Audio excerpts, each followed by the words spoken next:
Welcome, traveler of the inner world. If you found your way here tonight, perhaps something in you is quietly aching. A question without words. A silence too loud to ignore. Or, maybe, a weight that has no name but that you carry anyway. This is the empty boat. A place not to escape life, but to return to it, gently, slowly. Here, we don't chase answers. We let the stories find us, like the wind finds the surface of a still lake. In the next few hours, I will tell you 25 stories.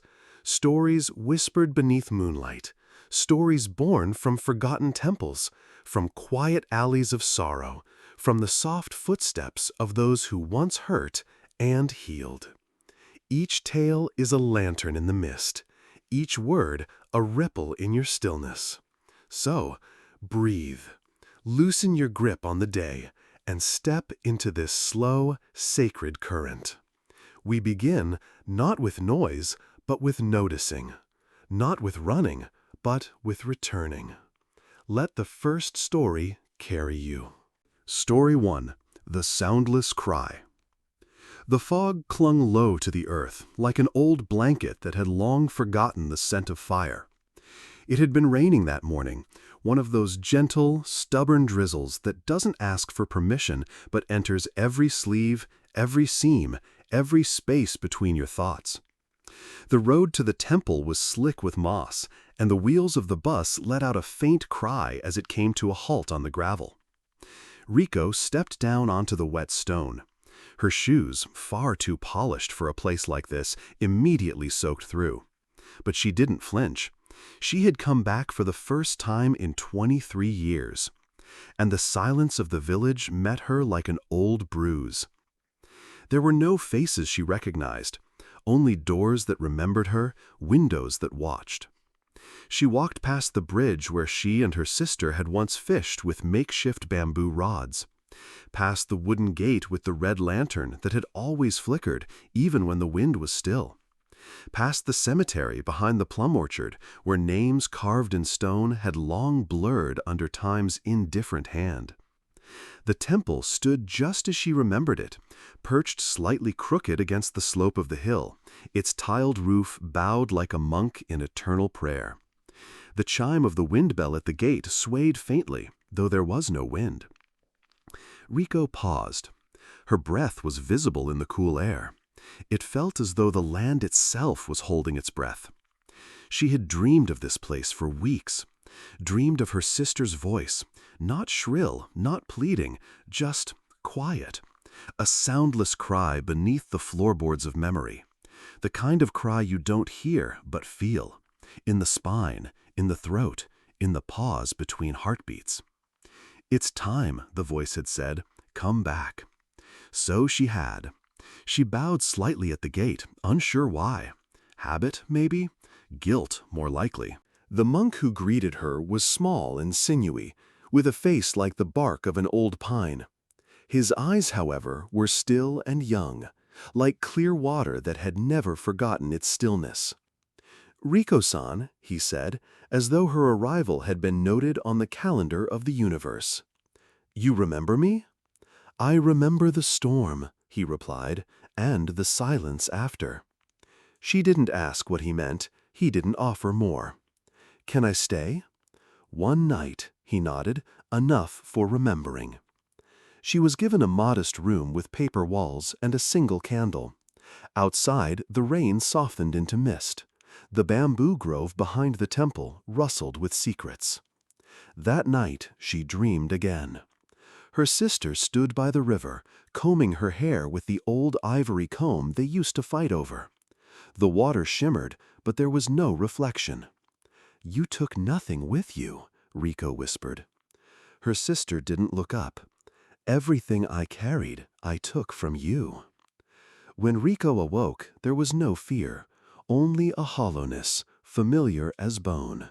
She wrapped herself in the temple robe provided, stepped out barefoot, and wandered the grounds. The meditation hall stood open. Inside, a single cushion had been placed in the center, beneath a hanging scroll that depicted a bowl with a crack running down its side. The caption read, "A bowl is not broken where it is cracked, but where it refuses to yield." She sat. She breathed. She remembered. It didn't come as a rush. It came as a tremor, the kind of tremor that lives in long-suppressed memory. Her father's voice, the slap of flesh, the sharp scent of soy and blood. Her sister's small body curled behind the altar, whispering, "Don't tell him I'm here." And Rico, older by 3 years, taller by 1 handspan, had done nothing, had turned away. The next morning, the body was found in the temple pond, floating, silent, eyes open, as if asking, "Were you watching?" Rico had told the police her sister had been distant, that she'd talked about running away like their mother, that she probably slipped and fell. Maybe she had. Maybe she hadn't. She left the village the next week, changed her name, cut her hair, moved to Tokyo, built a life made of silence and carefully ironed clothes.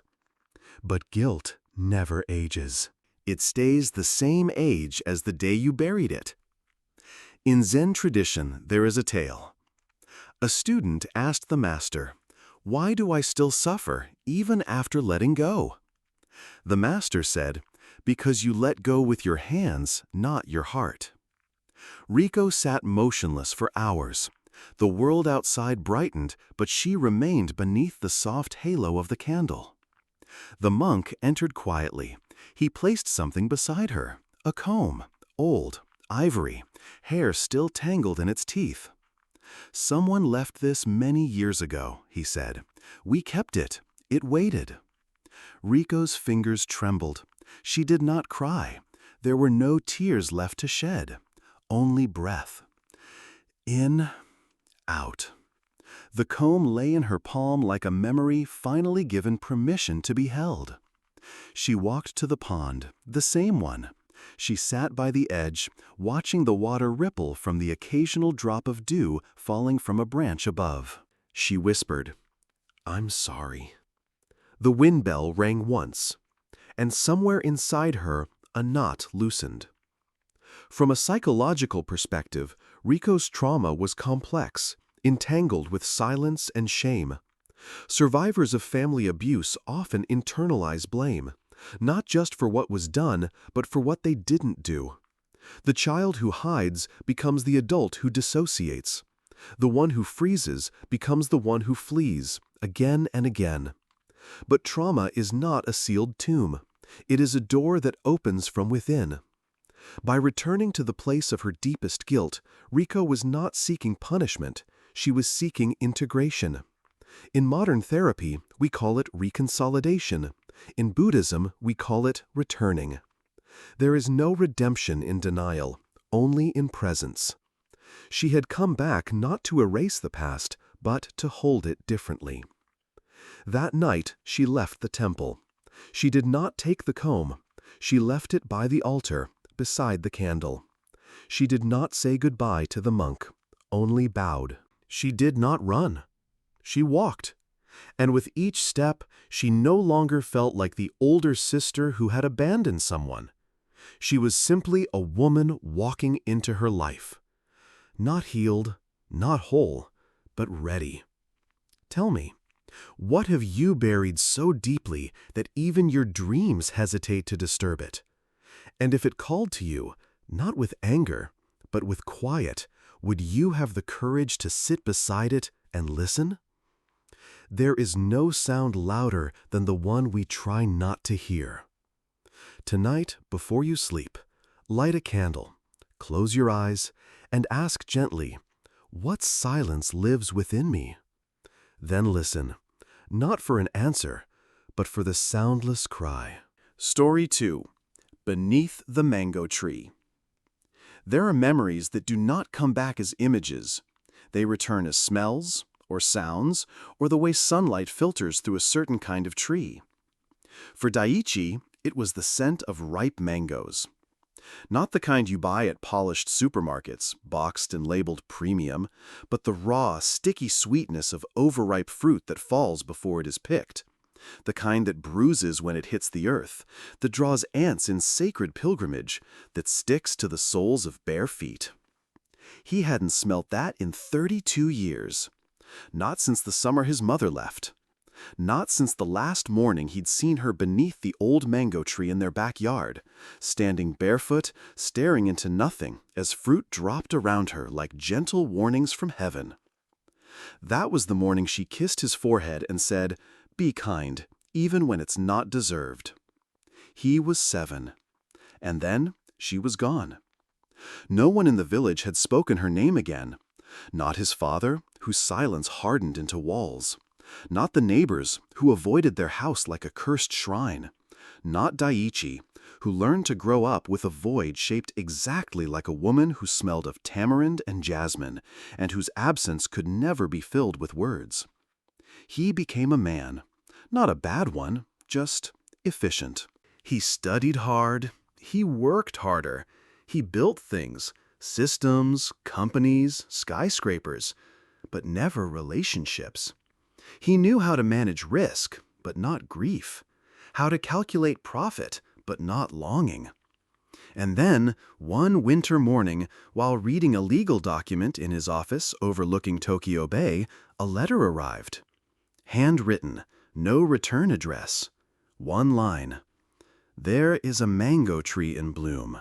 Come home." No signature, but something cracked. Not loudly, just a soft, dry sound inside him, like the stem of a forgotten leaf snapping underfoot. That was 3 days ago. Now, standing in the overgrown path behind his childhood home, Daiichi looked up at the tree. It was still there, taller than memory. Its branches reached out like arms, too old to hold anything. The mangoes hung in clusters, blushing with ripeness. Some had already fallen, their golden flesh melting into the earth. Ants feasted silently. The wind carried the scent of sweetness and decay. Daiichi stepped closer. There was a bench. Old, faded, the wood worn smooth from rain and sun and waiting. He sat, and for the first time in decades, he did nothing. No phone, no plan, just sat. A few feet away, a child's laughter broke the silence. A boy, maybe 6 or 7, ran past the fence chasing a kite made from rice paper. A woman followed, his mother most likely. She laughed too. The sound felt almost unreal. Daiichi blinked. It hurt somehow. He closed his eyes. And memory came, not as a vision, but as warmth. His mother's hands. Always busy, always quiet, mending his socks, wiping his face with a cloth that smelt faintly of turmeric, tying his lunch with twine and banana leaf. He remembered the songs she hummed, half lullaby, half prayer. He remembered the way she looked at him when he didn't know he was being watched. And suddenly, the question returned, the one he had silenced his entire life. Why did she leave? Not once had he dared ask, not even to himself. Because the fear was too great. What if she didn't love me enough to stay? He opened his eyes and saw the monk, sitting across from him on the other side of the tree, legs folded neatly, back straight, as if he had always been there. Daiichi startled. The monk bowed gently. "You've returned," he said. "I didn't know I left," Daiichi replied, his voice hoarse. The monk smiled. "Most people don't." Daiichi hesitated. "Did you send the letter?" "I held the pen," the monk said, "but the invitation came from the tree." Daiichi frowned, unsure if it was a metaphor or madness. The monk gestured toward the mangoes. "Your mother planted this tree when she was 15. She carried the seed in her pocket for 3 weeks before choosing where to place it. She told me she wanted it to grow somewhere it could listen to the house. Daiichi's throat tightened. You knew her? The monk nodded. She stayed here after she left, in the mountains, in the retreat behind the old temple. She worked in the gardens, in silence, for over 20 years. Daiichi felt like the ground had tilted. She was alive all that time? She never stopped being alive, the monk said simply, but she carried grief like a second skin. Some grief cannot be spoken. It must be grown around. Daiichi closed his eyes again, and this time the memory came clearly. The night before she left, the shouting, his father's voice, slurred, sharp, a crash, a scream, and his mother holding him so tightly that his small ribs ached. I have to go, she had whispered, or you'll learn to hurt like him. He had forgotten that moment, or buried it so deeply that it forgot itself. She didn't leave you, the monk said, as if reading his thoughts. She left the man who had already left her long before. A mango dropped. It hit the earth with a soft thud, and something in Daiichi broke. The tears came, not in sobs, but in silence. Long, slow tears that traced the outline of his jaw, fell onto his shirt, and disappeared into the fabric. I built everything, he said, but I never felt anything. You built walls, the monk said gently. She gave you the seed, but you planted it in concrete. Daiichi looked up. The tree shimmered in the morning light, and for the first time he noticed something carved into the bark. 2 words, be kind. I couldn't forgive her, he whispered, because I didn't understand her. The monk smiled, stood, and began to walk away. Daiichi called after him, Is it too late? The monk stopped. Trees do not ask what season it is, he said. They simply bloom when it is time. In Buddhist teachings, the mango tree has long symbolized impermanence, fruitfulness, and the delicate balance between sweetness and surrender. The fruit is abundant, but temporary. The tree's shade is generous, but it cannot choose who it shelters. Daiichi's story is one of inherited silence, trauma passed through the absence of explanation. His inability to grieve his mother became a life built on avoidance. But grief that is not metabolized does not disappear. It merely changes form into ambition, isolation, perfectionism, emotional distance. Modern psychology calls this disenfranchised grief, the grief we are not allowed to express because others do not recognize it, or because we ourselves do not believe we are entitled to feel it. But Zen offers something different, not justification, not blame, but presence, the return to a tree, to a bench, to a memory once silenced by fear. By simply sitting beneath the mango tree, Daiichi began the long, slow act of returning, not to his mother, but to the boy inside him who never got to say goodbye. He stayed for several hours that day, did not pick a single mango. He just sat, until the child with the kite passed again and waved. Daiichi waved back. Then he stood. And before leaving, he placed his business card at the foot of the tree with 2 words written in blue ink beneath his name. I remember. Then he walked away. And though the tree did not speak, its branches swayed in the wind like a quiet blessing. So I ask you, softly, what tree have you not returned to? What scent or sound or forgotten bench waits in your story, hoping one day you'll sit down and feel? Even the sweetest fruit must fall to feed the earth from which it came. Tonight, before you close your eyes, recall one place you have not visited, not on a map, but in your memory.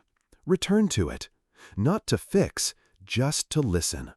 Because sometimes that's all healing asks of us, to return and sit beneath the mango tree. Story 3. The teacup without a handle. The tea was bitter that morning, not in taste, but in memory. Sora sat in the garden behind the coastal temple, where the ocean spoke in hushed whispers, and gulls cried as if mourning something they could not name. The sun had not yet climbed over the cliffs, but the air shimmered with the scent of salt and jasmine. She raised the teacup to her lips, a pale ceramic cup with no handle, no decoration. Simple, cracked, repaired. It had been left for her on the first morning she arrived at the temple. No one said anything about it. No one explained why. But she knew. Some wounds aren't bandaged. They are held. That was 4 weeks ago. Before she stopped checking her phone, before she stopped trying to explain her pain to strangers in waiting rooms, before the silence of the temple replaced the courtroom noise, the lawyers, the signatures, the word irreconcilable printed on a sheet of paper that had once been a marriage. She sipped again. The tea scalded her tongue. She did not flinch. She had grown used to pain arriving unannounced. Behind her, a broom scraped gently against stone. The temple caretaker, an old woman with soft eyes and knees that creaked louder than the bamboo floorboards, swept without speaking. She always did. And Sora had come to love her presence, silent, steady, like a tide that never demanded attention but always returned. Sora placed the cup down on the wooden bench and stared at it. No handle. She used to hate this cup. Its imbalance annoyed her. Its awkwardness made her feel clumsy. The first time she picked it up, it burned her fingers. She had cursed under her breath and looked around, half expecting someone to laugh. No one did. The monk who had greeted her upon arrival simply bowed and said, "In this place, we drink with both hands." She hadn't understood then. Now she did. She held the cup again, cradling it like a wounded bird. The heat warmed her palms. The crack along the side, sealed with a golden resin, glinted in the pale light. The Japanese call it kintsugi, the art of mending broken pottery with gold. Not to hide the fracture, but to honor it, to make the wound visible, sacred. She looked out toward the ocean. Everything had broken. Her home, her name. She had given it up in the marriage, and now did not know whether to reclaim it. Her trust. Her body, still young, but somehow unfamiliar after years of trying to be what someone else loved. Her heart, most of all. And yet, she was still here, breathing, holding tea, listening to waves. This, too, was something. She had arrived at the temple after a long drive along the coast. The GPS signal faded near the cliff road, so she navigated by instinct and exhaustion. When she parked outside the temple gates, she hadn't intended to stay, just to rest, just to breathe. But when the monk opened the gate, he looked at her for no more than 3 seconds before saying, "Your room is ready." She blanked. "I didn't make a reservation." He smiled. "You did, a long time ago, not with words." The first few days were unbearable, not because of the silence, but because of what rose in its absence. Voices she thought she'd left behind. His voice, cold, measuring. Her own voice, apologizing, shrinking, explaining. The questions. Why wasn't I enough? When did he stop loving me? Was it the miscarriage? Was it the fact that I stopped laughing at his jokes? Why didn't I leave sooner? The monks offered no advice, only tasks. Sweep the courtyard. Scrub the kitchen bowls. Stir the miso. Walk slowly. Eat in silence. Breathe. At first, it felt like a punishment. Then, slowly, it became something else. Something like returning. One morning, she broke a plate. It slipped from her hands while she was drying it. It fell to the floor with a crack so sharp that it echoed in the hall. She froze. Her breath caught. Old fear rose in her throat, fear of reprimand, of being told again how clumsy, how ungrateful, how useless she was. But no one scolded her. The old woman simply picked up the shards, nodded, and said, "We will repair this with gold." Sora had whispered, "Why? It's just a plate." The woman replied, "That's why." She watched as they melted the resin, powdered the gold, mixed it with care, and traced it along the fracture like a prayer. Later she asked the monk, "Why show the break?" He poured tea for them both and answered, "Because we are all cracked. It's what lets the light through." That night, Sora dreamt of a house by the sea, her own body as a house, each room once filled with expectations, memories, photographs that no longer smiled. She dreamt of fire, not destruction, but purification. When she woke, she wept, not from pain, from release. There is a Zen story. A woman asked the master, "How do I stop the pain?" The master handed her a teacup without a handle and said, "Drink this with both hands." She frowned. "Why?" He said, "Because your pain is sacred. Hold it carefully. It has something to teach you." In the quiet of the garden, Sora now understood. The cup was awkward not because it was poorly made, but because it required attention. She could not pick it up casually. She had to use both hands. She had to pause, to feel, to honor the act of holding. So, unlike the way she had moved through her life, grasping everything with one hand while checking messages with the other, rushing through meals, swallowing emotions, this cup demanded presence. And it reminded her, "You are not broken. You are being made again."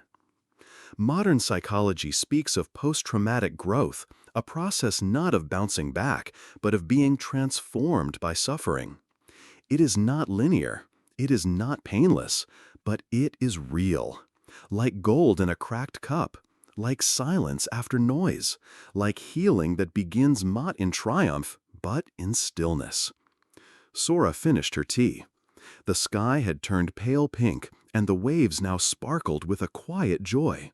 She stood, returned the cup to the tray, then bowed, not to anyone in particular, but to the moment itself, to the crack in her past, to the cup that taught her how to hold, to the woman she was becoming, gentler, slower, fuller. As she walked along the stone path, she whispered, "Thank you." And though no one answered, the wind carried her words to the sea. So I ask you, what pain have you been holding with only one hand? What would change if you held it with both, fully, tenderly, as something not to be hidden, but to be understood? In the end, it was not love that broke her, but the way she forgot to love herself. Tonight, pour yourself a cup of tea. Choose your cup carefully. Hold it with both hands. And remember, there is beauty in the fracture. There is gold in the break. There is you, still here, still becoming. Story 4. The Room She Never Opened. When the housekeeper opened the last room upstairs, the air that spilled out was thick, unmoved, like the breath of something forgotten. Kazuo hadn't been inside that room since he was 14. Now, 43 years later, he stood at the doorway, hand resting on the brass knob, heart beating with the dull ache of recognition and resistance. The walls were still the same pale blue. The wooden floor creaked in the exact way he remembered, like a whisper trying not to disturb the past. "This is your mother's old room, isn't it?" the housekeeper asked, dust rag in hand. Kazuo nodded but said nothing. He didn't trust his voice to carry what his chest couldn't hold. His mother had died 2 weeks earlier. A fall, they said, peaceful, alone. She'd lived in that house by the rice fields long after he moved away, Long after the arguments, the long silences, the letters she sent that he never answered. Now he had returned. Not for her funeral, that had been quick, perfunctory, arranged by a cousin he barely knew, but to clear out the house. His house now. But the room, her room, remained untouched. And the question lingered. Why had she kept it that way? The housekeeper waited. Sensing he wanted to be alone, she bowed quietly and left. Kazuo stepped inside. The smell was faint but unmistakable. Camphor, dried lavender, paper, and something older, time perhaps. The room had not changed. A bookshelf by the window, a writing desk with neatly arranged pens, a single framed photo of a young boy smiling by a koi pond, him, age 10, the last summer before everything collapsed.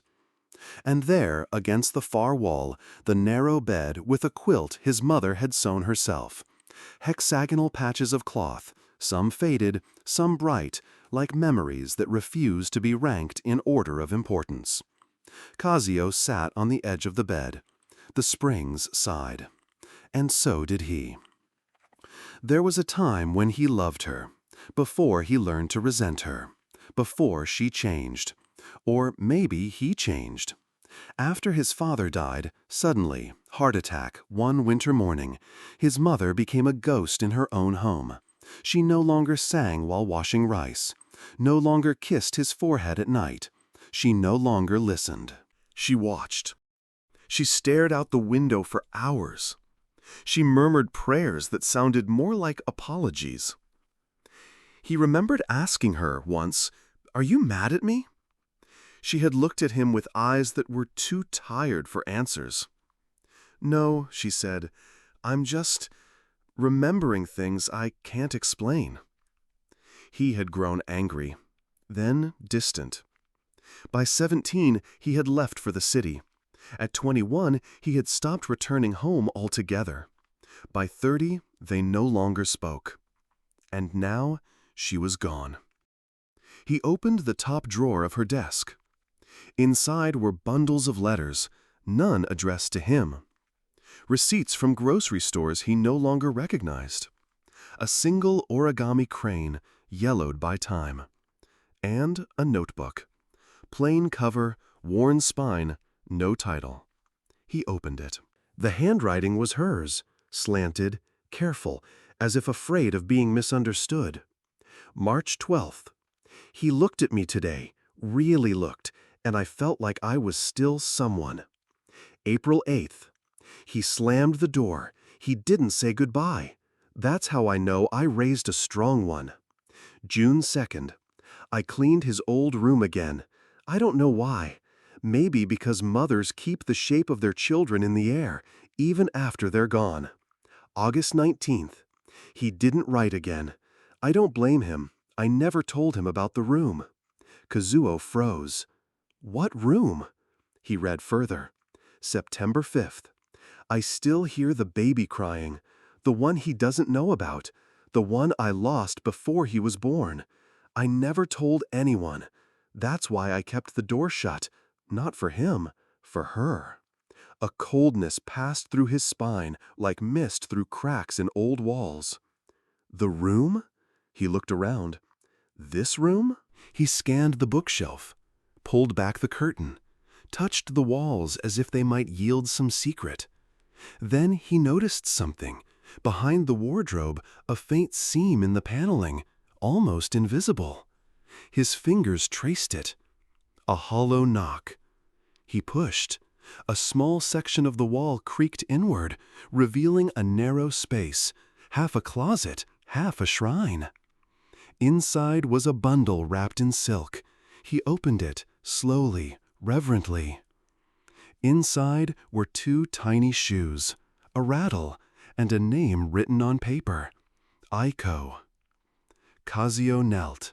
His mother had lost a child, a sister he never knew he had, and she had carried that grief alone, woven it into silence, folded it into the way she packed his lunches, the way she stared out the window, The way she kept this room sealed like a tomb, yet perfectly preserved.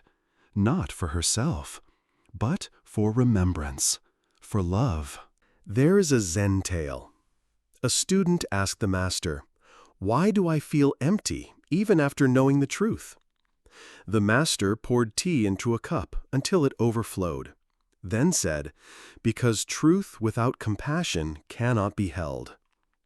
Kazuo sat for hours, not crying, just breathing.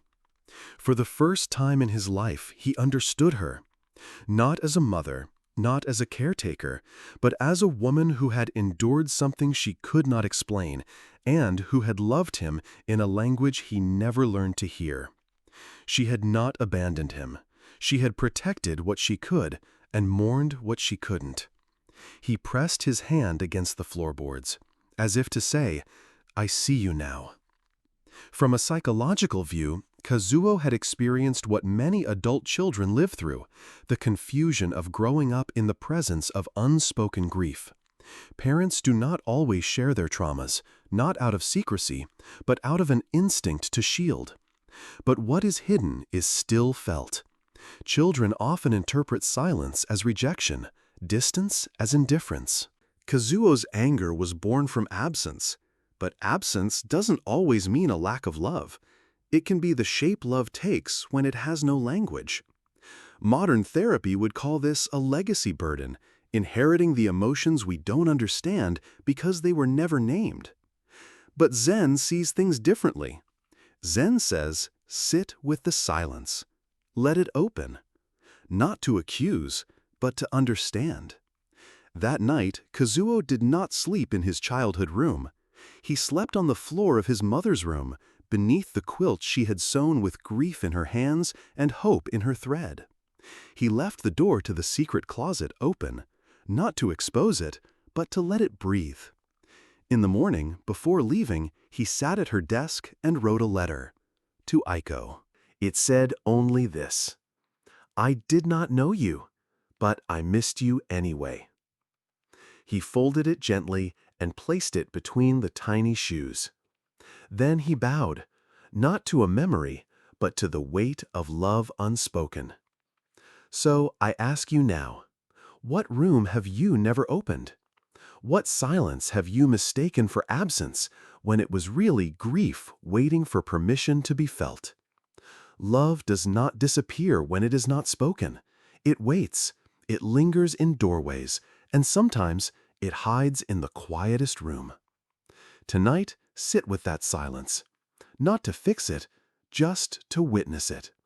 Because even the rooms we never enter still remember us. Story 5. A bowl of cold rice. The first thing the monk noticed was the man's silence. Not the kind born from reverence, but the kind born from hiding. He arrived just before dusk, as the bell was being rung to signal evening meditation. His coat was soaked through with river water, his hands were scraped, his eyes were alert, not with awareness, but with fear. The temple had no gates. That was intentional. The founder believed that those who needed the Dharma most should not have to knock. So when the man stepped across the threshold, no one stopped him. The old monk, Genjo, simply bowed. "You've come far," he said. The man said nothing. He didn't bow in return. His gaze shifted quickly, calculating, noticing exits, scanning for judgment. Genjo offered him a seat in the outer hall. The man sat, stiff, shivering, but stubbornly upright. A bowl of rice was placed in front of him, cold, leftover from the morning. The man looked at it as though unsure whether it was a kindness or a test. Genjo sat across from him, slowly eating from his own bowl without speaking. After a few minutes, the man began to eat too, slowly, methodically. Each grain lifted with precise, deliberate fingers. He chewed without pleasure, without thought, as if the act of eating was simply a way to avoid being seen. When he finished, Genjo asked gently, "Was it enough?" The man nodded. Then, for the first time, he spoke. "Why didn't you ask who I am?" Genjo smiled faintly. "Would you have answered?" The man looked down. "No." "Then I saved us both some trouble." That night, the man was given a place to sleep in the outer quarters. No one asked questions, no one demanded explanations. The temple had long since stopped needing stories to justify suffering. But word spread quickly among the villagers. A stranger. Wet clothes, hands like a fighter, a face not from around here. And then the rumors began.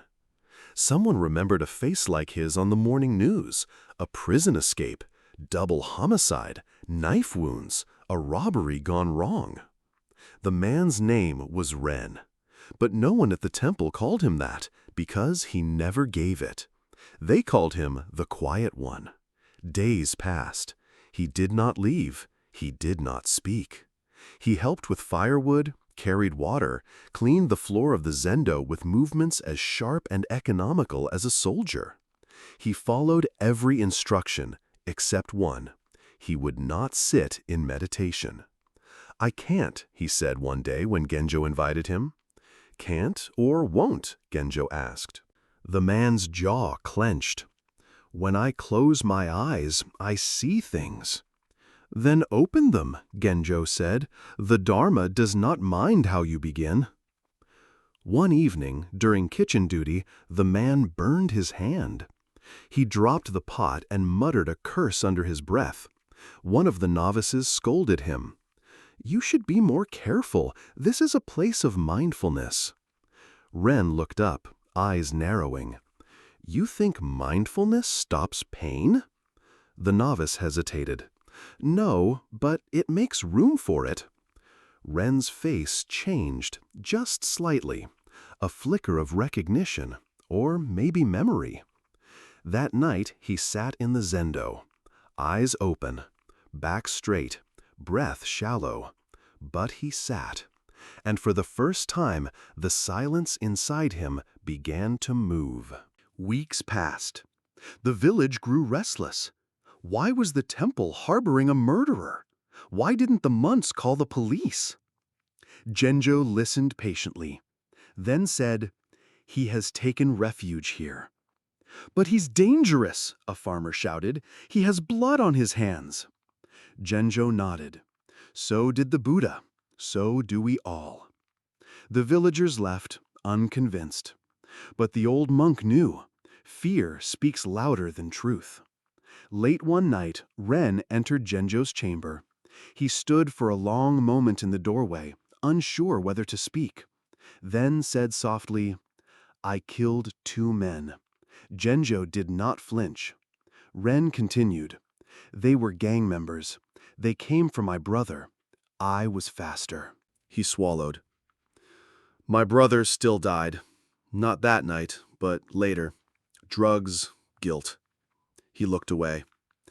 "And I went to prison." Genjo waited. "I escaped during a flood transport.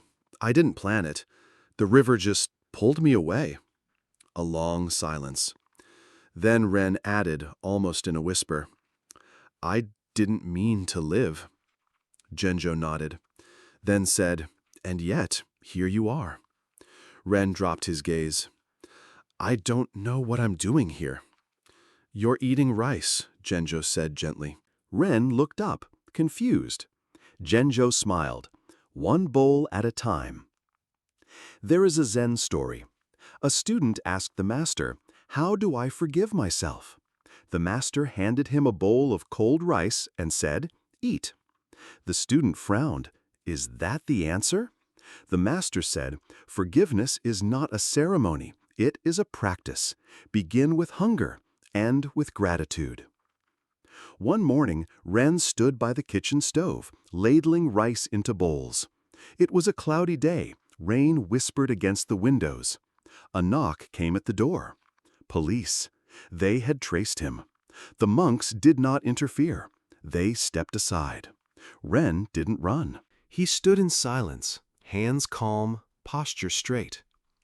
As they handcuffed him, Genjo approached and pressed something into his palm. A small wooden spoon, carved with care, simple, smooth. Genjo said, "You served many bowls here. Let this one remind you, every action, no matter how small, can serve something larger." Ren's eyes welled with something between gratitude and grief. As the door closed behind him, Genjo whispered, "One breath at a time." From a psychological lens, Ren's journey is the embodiment of moral injury, the wound that occurs not from what others do to us, but from what we do or fail to do to others. It lives beneath guilt, beneath regret. It corrodes slowly. Ren's healing did not come from being told he was forgiven. It came from being treated like someone who could be. Trauma changes the story we tell ourselves. Ren's story was one of violence, loss, and guilt. But the monks offered him a different narrative: presence, labor, stillness. Modern therapy might call it earned belonging.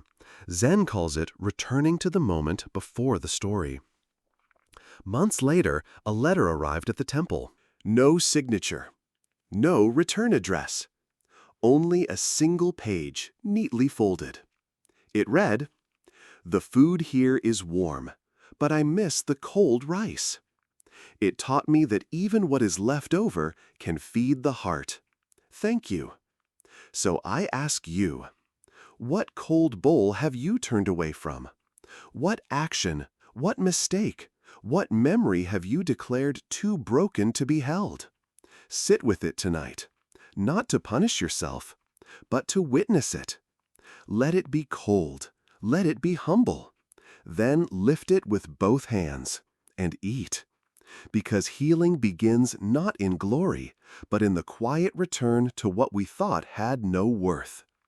Even what was not meant to nourish us can teach us how to receive." Story 6. The Lantern in the Mist. No one knew where she came from.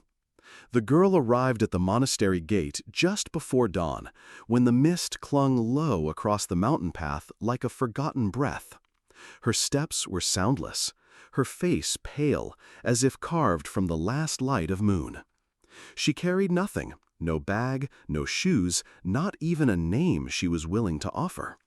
Just a single, unlit lantern held tightly in her trembling hands. The gatekeeper monk, a man of few questions and fewer assumptions, looked at her and said only, "You've come at the hour when the world begins to remember itself." She said nothing, but her eyes answered, tired, scattered, somewhere between "I don't know" and "I've had enough." He led her inside without another word. They gave her a bed in the women's hall, a robe, and a bowl of hot millet porridge. She did not speak, did not ask why they accepted her without question, did not thank them. She simply existed, like a ghost who had forgotten it was dead. The monks did not push her. At the temple, silence was not absence, it was preparation. In time, she learned the rhythm of their days. Wake with the bell. Move before the sun. Work without needing praise. Eat with attention. Breathe. Bow. Begin again. She swept the stone paths, trimmed the lavender bushes near the koi pond, and polished brass incense holders until they reflected her face, though she never looked directly into them. And always she carried the lantern. She never lit it. She never let it go. One evening, after the closing chant, the abbess approached her quietly. They sat together on the veranda as the sky bruised into twilight. The lantern rested in the girl's lap, fingers still curled around the handle. The abbess said gently, "There is something you're not saying." The girl looked away. Her voice was barely above a breath. "I came here to die." The abbess did not flinch. Many do, but death is not always what they think. Silence settled between them. Then the girl whispered, "I don't want to be saved." The abbess nodded. "Good, we don't do saving here." That startled her. She looked up for the first time in days. "Then what do you do?" The abbess smiled softly. We sit with the parts others are afraid of. Her name, they later learned, was Aya. She was 19. And in her 19 years, she had carried more pain than most carry in lifetimes. The kind of pain people didn't talk about in polite company. The kind that gets cleaned up, dressed in shame, and pushed into the dark like a sin. She had tried to end her life 3 times. The last time, she swallowed the pills and lay down in the forest near the cliff, waiting for the stars to disappear. But the rain came early. It forced her to vomit, and when she opened her eyes, the trees looked back at her as if they too were tired. That's when she saw the light, far away, moving slowly through the fog. A lantern, and behind it, a monk. No words, no miracle, just the light, leading her down the mountain path to this place. Ever since, she had carried the lantern, unlit, a symbol of something she didn't yet understand. There is a Zen story. A student said, "I have no reason to live." The master lit a candle and said, "Then let your breath be the wind that keeps this flame alive, until it has a reason of its own." Aya stayed at the temple for 108 days. Each day she lit incense, but not the lantern. Each night she walked along the misty path, but without direction. One morning she found herself in the prayer garden with the abbess. She asked, "Why did no one stop me from being silent?" The abbess replied, "Because silence is a language. We just waited until you were ready to translate." Aya hesitated. "I'm still not ready." "Then keep walking. Mist doesn't resist the mountain. It only learns to wrap around it." One night, the storm came, hard, unforgiving. Wind howled through the temple halls like old grief, and trees bowed low in surrender. Lightning cracked the sky. In the middle of it all, Aya's room filled with water from a broken roof tile. She rose from her mat, grabbed her robe, and reached for the lantern. But her hands trembled. She had never lit it. She did not know how. She ran barefoot into the courtyard, cold rain soaking through the cloth, hair plastered to her cheeks. The power was out, the torches extinguished. The monks were gathered, trying to rescue the sacred texts from the flooding archives. She stood still. Then something ancient moved in her, a memory or a voice. "Light the lantern." She fumbled with the match, her fingers shook. Twice it failed. Then, flame. Tiny. Alive. The wick caught. The lantern glowed. Softly. Like breath. Like permission. She held it high and walked toward the archive. The monks turned. Surprised. Then grateful. Her light led the way. The storm passed before dawn. The temple breathed again. And Aya sat alone in the zendo, the lantern beside her, now flickering with its own heartbeat. The abbess entered quietly. "You lit it," she said. Aya nodded. "I thought I had to wait until I felt something again." The abbess sat beside her. "Sometimes we act before we feel, and the feeling comes later." Aya asked, "What do I do now?" The abbess smiled. "You carry the light for others until they remember they have their own." From a psychological lens, Aya was not saved by religion or doctrine.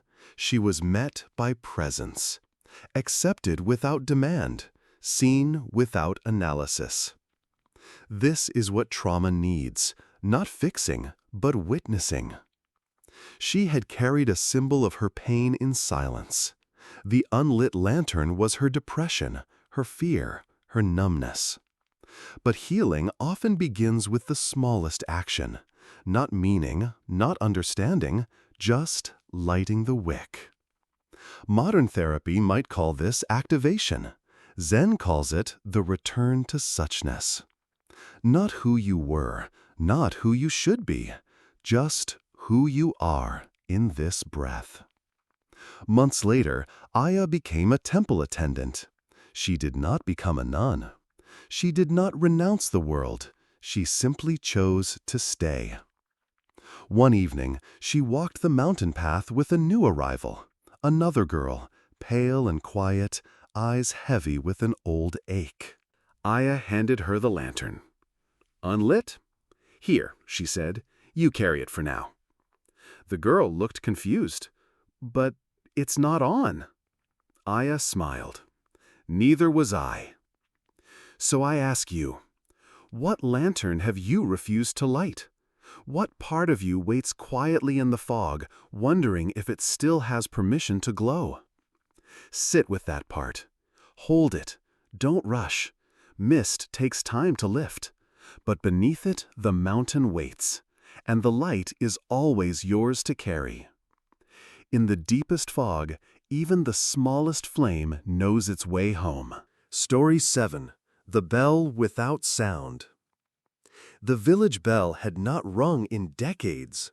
Its wooden frame stood weathered and hollow near the edge of the mountain temple, surrounded by tall grass and rusted chains. Once, the bell had marked beginnings, births, weddings, the new year, the rain's return after drought. But over time, as the village thinned and the world grew louder elsewhere, no one came to ring it anymore. They said the bell had gone deaf. But the truth was quieter than that. It was waiting for someone who knew how to listen.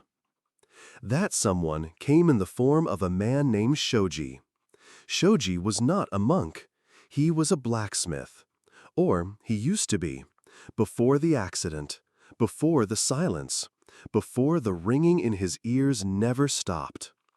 He arrived at the temple in mid-autumn, just as the last of the maple leaves turned from fire to ash.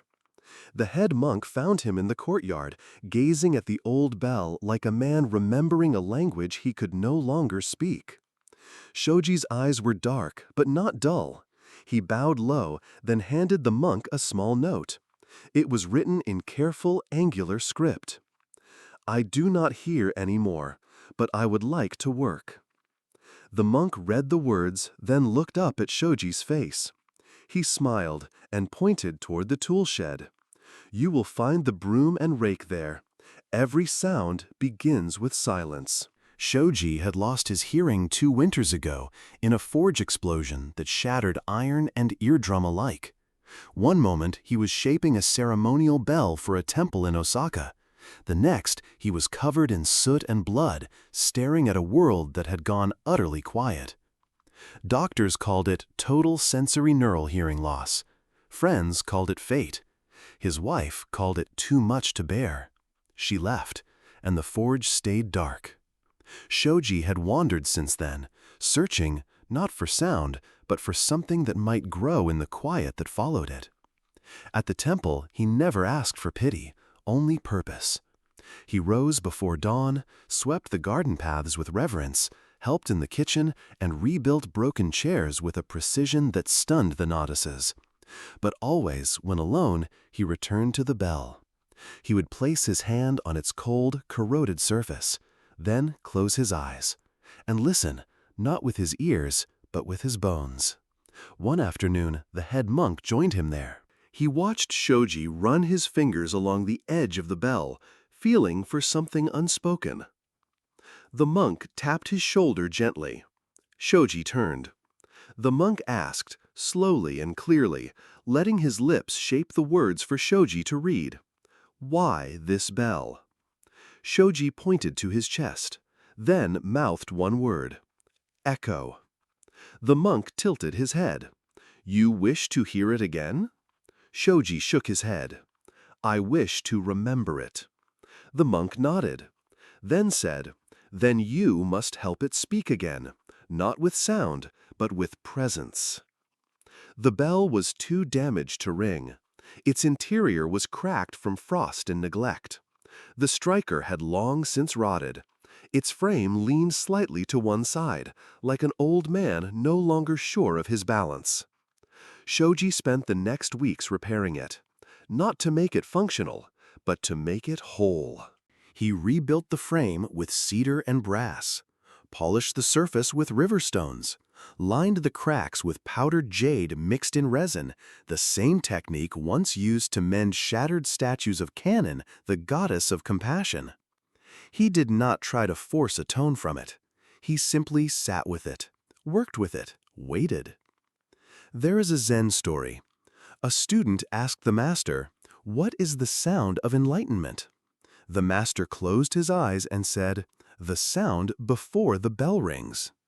One evening, a novice approached Shoji while he was sanding the bell's lower rim. "Why do you spend so much time here?" the boy asked. "It doesn't make any sound."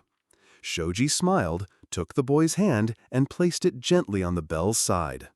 Then he struck the wood beam gently, barely a tap. The bell did not ring, but the boy gasped. "I felt it," he whispered. "It vibrated."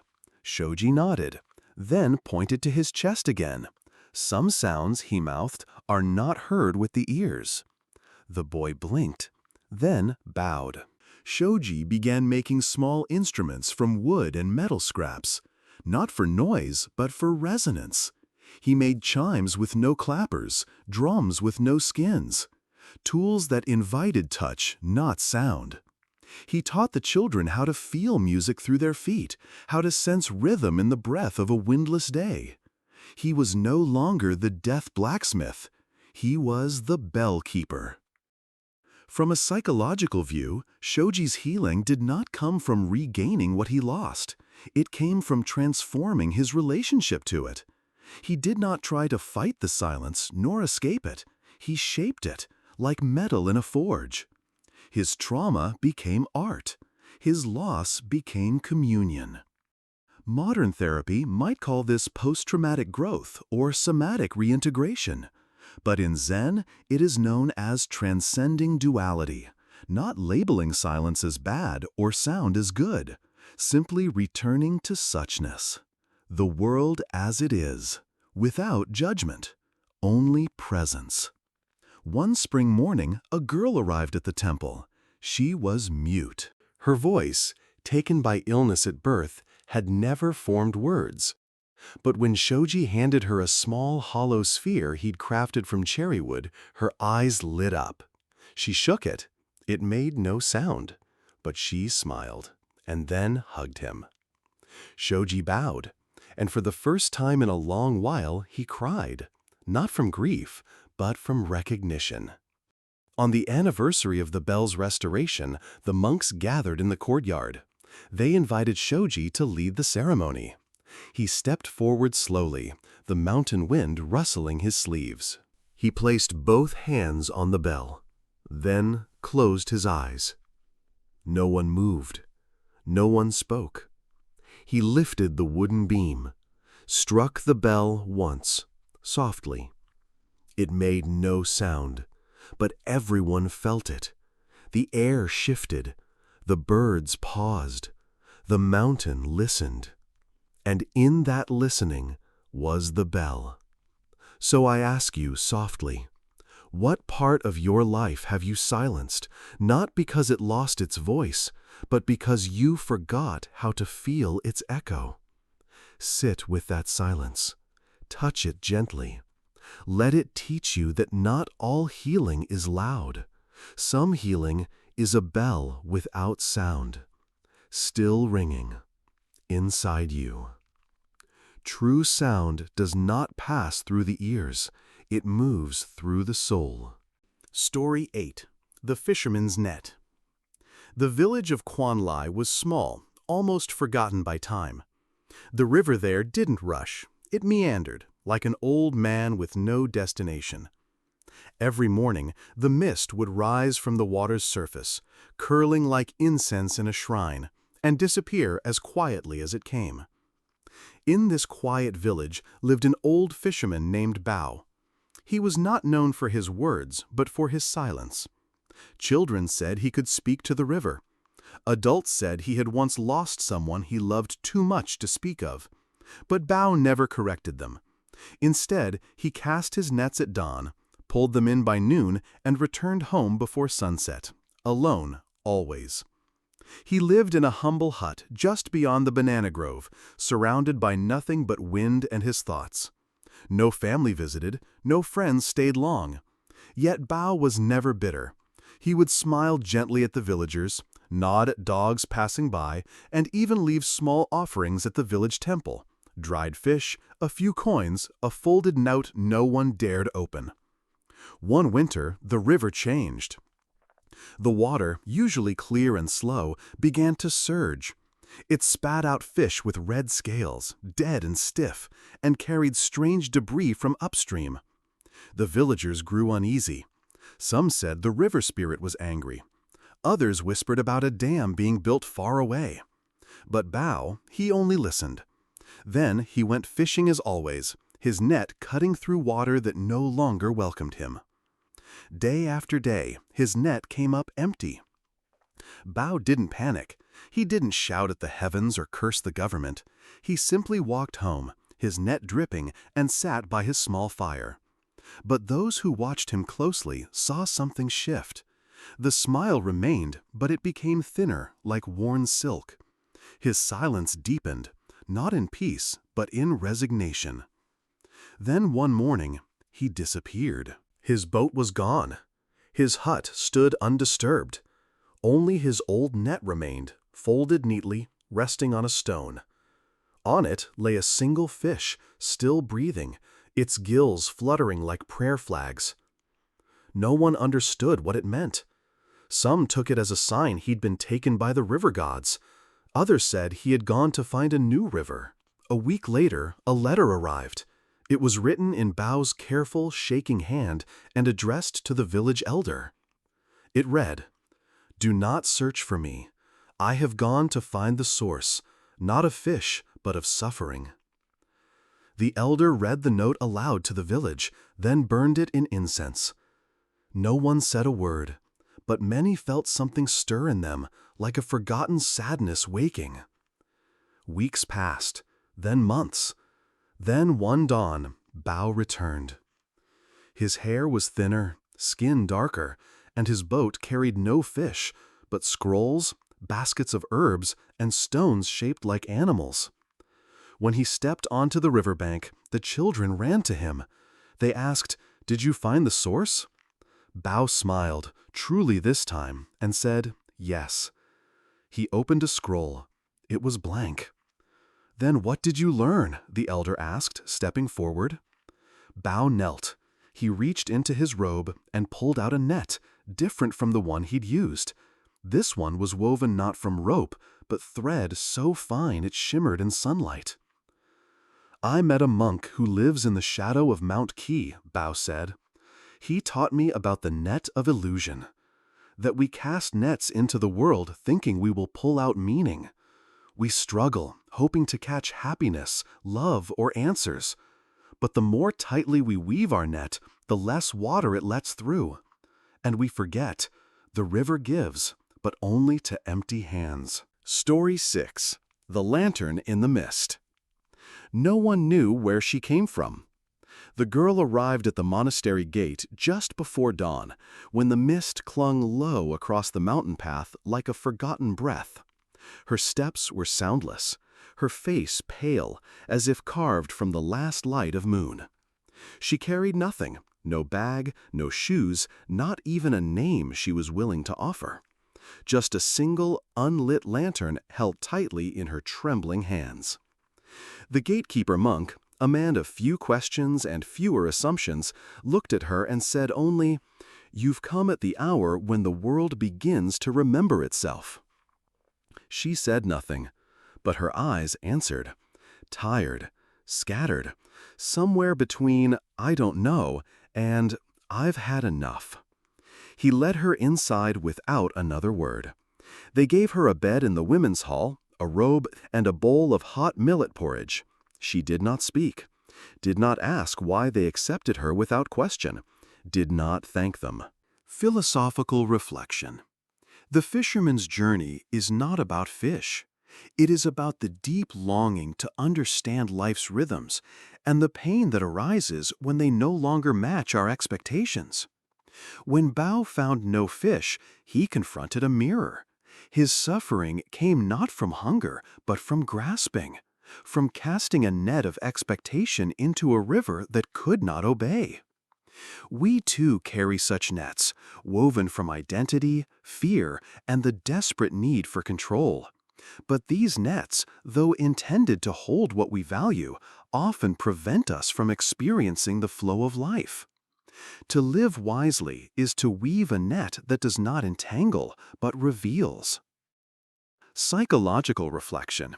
From a therapeutic lens, Bao's story illustrates the transition from attachment to awareness. The empty net is symbolic of our tendency to define self-worth by what we can catch in life: success, recognition, relationships. Yet such pursuits often lead to cycles of burnout and disappointment. Healing begins when we stop asking, "What can I take?" and instead ask, "What am I witnessing?" Bao's silence was once avoidance, but it became presence. This is the heart of transformation, not the changing of conditions, but the changing of how we meet them. Meditative closing. Tonight, before you sleep, imagine your own net. What is it made of? What are you trying to catch? Now, gently place it beside you. Let the river of your breath move without resistance. Let your thoughts rise and fall like mist. You are not the net. You are the space between its threads. You are the river and the one who watches. Let go. Let be. Let the story end. Story 9. The Sound of Falling Snow. It was winter in the mountains. Not the kind of winter you tell stories about, with red scarves and children playing under lamplit snowfall. This was a deeper winter, silent, pale, and without witnesses. The roads were covered in a thick hush, and the trees bowed under the weight of old snow, like monks leaning into prayers. At the edge of the forest, in a small cabin that hadn't seen visitors in months, lived a man named Shun. He had not always lived alone. There had once been a woman whose laughter used to echo between the pines. Her voice had been like warm broth on cold mornings. She called him foolish when he complained about the wind and made him wear 2 layers of socks. She used to say, "Even the storm listens when you're gentle with it." But one year, the storm didn't listen. It came with too much snow, too fast. The river froze, the food dwindled, and fever crept into the small cabin before spring had a chance to fight it. Shun remembered the day her breath turned into clouds that would not return. Since then, he had not spoken much. He lived now by routines, chopping wood in the morning, boiling rice at noon, and watching the sky go gray every evening. The world outside had narrowed to the squeak of snow underfoot, the creak of pine wood, and the slow, hollow ring of his thoughts. But something changed the day the girl came. She arrived like a whisper, small, frostbitten, and barefoot. Shun had seen foxes and birds lose their way in the storm, but never a child. She couldn't have been more than 10, and her cheeks were red not with health, but with the cold slap. Her eyes were wide, but she didn't cry. Shun opened the door without speaking. He pulled her inside, wrapped her in wool, and set tea to boil. For the first time in years, the cabin smelled of something other than sorrow. The girl did not give her name. When asked, she only tilted her head and pointed to her chest. "Snow," she said finally. "My name is Snow." He didn't ask more. She barely spoke. But her silence was not empty like his. It was curious, light, like a question that hadn't decided if it needed an answer. They spent days together, then weeks. Snow followed him as he fetched firewood and learned to boil rice without burning it. She drew patterns on the frosted windows, spirals, fish, flowers, and hummed tunes that had no melody but made the walls feel warmer. One night, as they sat beside the stove listening to wind rattle the shutters, she asked, "Does snow have a sound?" Shun looked up. "What?" "Falling snow. It's always so quiet. But maybe it sings very softly, so softly only still hearts can hear." He had never thought about it. Snow to him had always meant silence, stillness, a kind of numbness. But she made it sound like snow was not emptiness, but presence, subtle, watchful, almost sacred. That night, Shun could not sleep. He sat outside the cabin in the cold, wrapped in a thick cloak, and tried to hear what she meant. The snowflakes fell in spirals. They kissed the ground, the trees, even his knees. And slowly, beyond the wind and the breath and the dark, he heard something. Not music, not words, but a texture in the silence, a rhythm in the stillness, like the forest itself was breathing in soft flakes. It reminded him of her voice, of the woman who once made even storms listen. In the days that followed, Shun began to speak more. He told Snow about the time he carved a flute from birch and made birds dance in the spring. He showed her how to make ink from soot and snowmelt, and she painted on old paper with her fingers. One afternoon, as the sun cast pale light on the hills, he said to her, "Your parents, are they looking for you?" Snow was quiet. Then she said, "I don't think so." "Did something happen?" She looked at the snowflakes falling on her palms. "I don't remember. I just kept walking until I found this cabin." He didn't press further.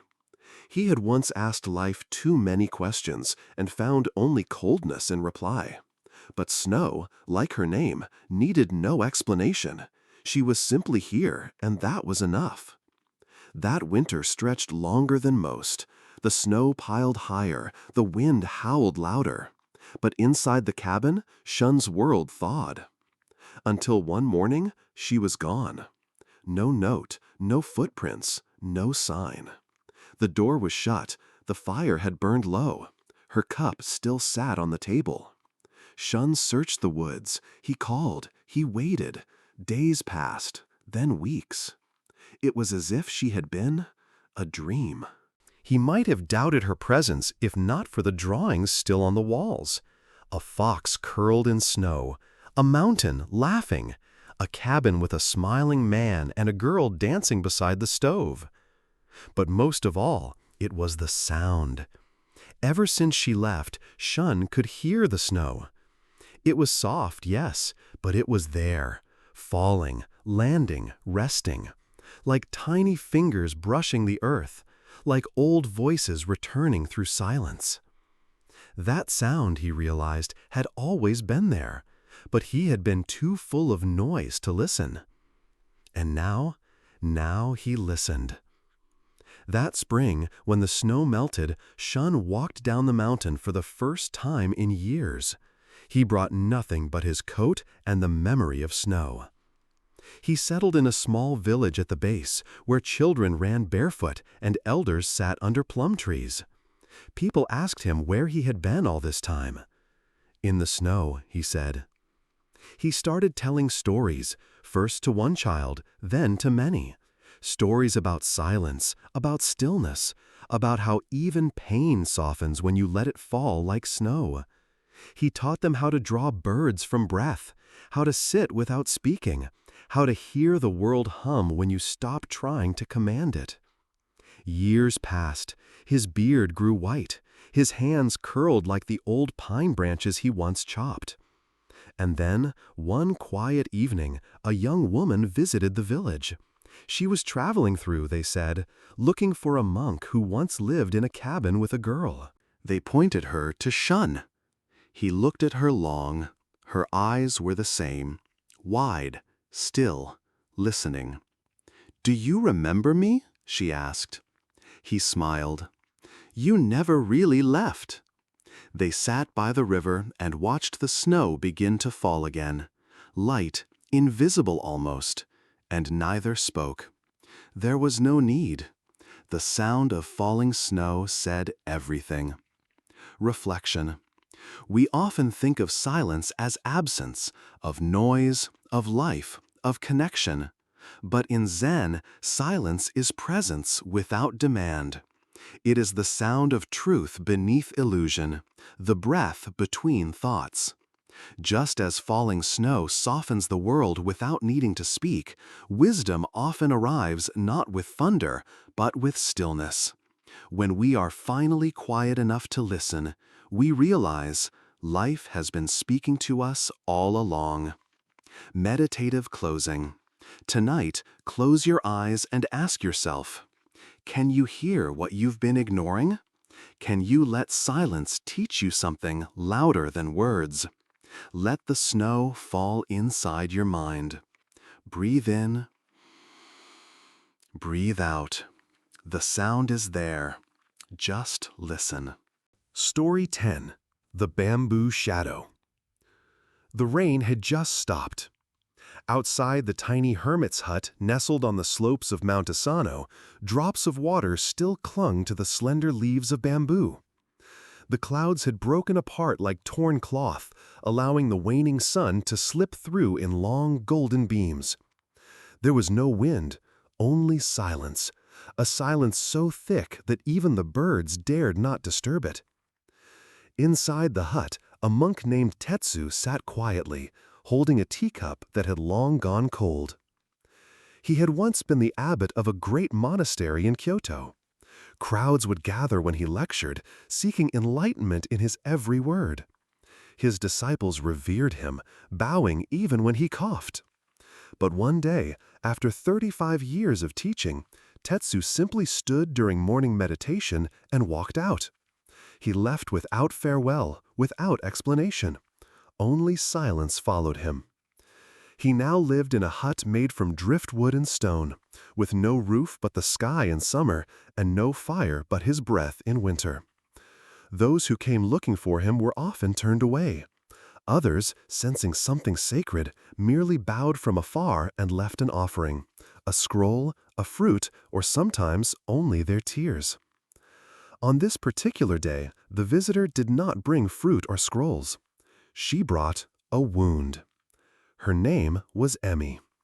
She came barefoot, her kimono soaked and muddy, her eyes carrying a storm older than the mountains themselves. She did not bow. She did not speak. She simply sat down outside the hut and waited. Tetsu did not invite her in. He made no gesture. But he saw her, truly saw her. She stayed the night beneath the eaves. The second night, too. Only on the third morning, when the fog began to rise like incense from the mossy ground, did Tetsu speak. "Why are you still here?" Emmy looked up, her face hollow, like a mask carved by loss.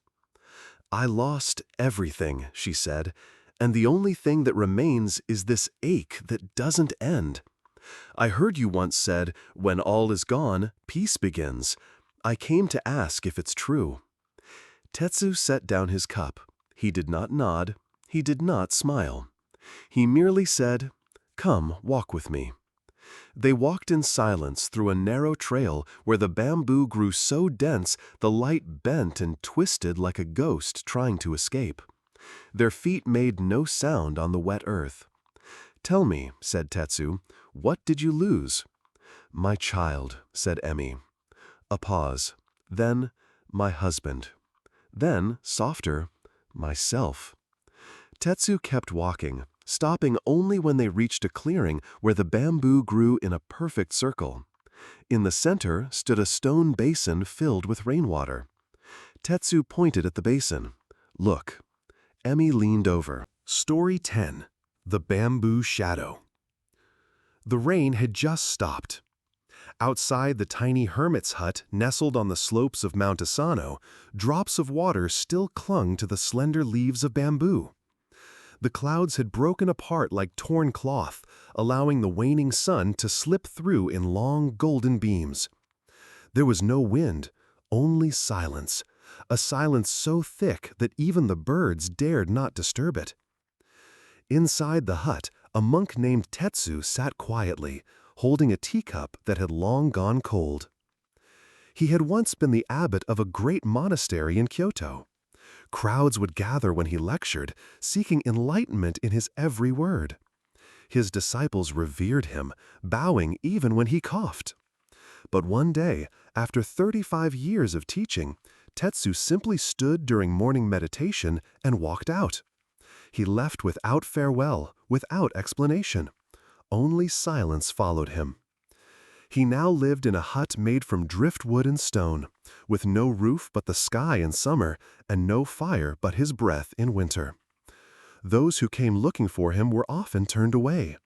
Others, sensing something sacred, merely bowed from afar and left an offering, a scroll, a fruit, or sometimes only their tears. On this particular day, the visitor did not bring fruit or scrolls. She brought a wound. Her name was Emmy. She came barefoot, her kimono soaked and muddy, her eyes carrying a storm older than the mountains themselves. She did not bow. She did not speak. She simply sat down outside the hut and waited. Tetsu did not invite her in. He made no gesture. But he saw her, truly saw her. She stayed the night beneath the eaves. The second night, too. Only on the third morning, when the fog began to rise like incense from the mossy ground, did Tetsu speak. "Why are you still here?" Emmy looked up, her face hollow, like a mask carved by loss. "I lost everything," she said, "and the only thing that remains is this ache that doesn't end. I heard you once said, 'When all is gone, peace begins.' I came to ask if it's true." Tetsu set down his cup. He did not nod. He did not smile. He merely said, "Come, walk with me." They walked in silence through a narrow trail where the bamboo grew so dense the light bent and twisted like a ghost trying to escape. Their feet made no sound on the wet earth. "Tell me," said Tetsu, "what did you lose?" "My child," said Emmy.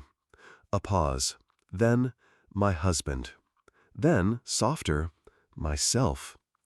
Tetsu kept walking, stopping only when they reached a clearing where the bamboo grew in a perfect circle. In the center stood a stone basin filled with rainwater. Tetsu pointed at the basin. "Look."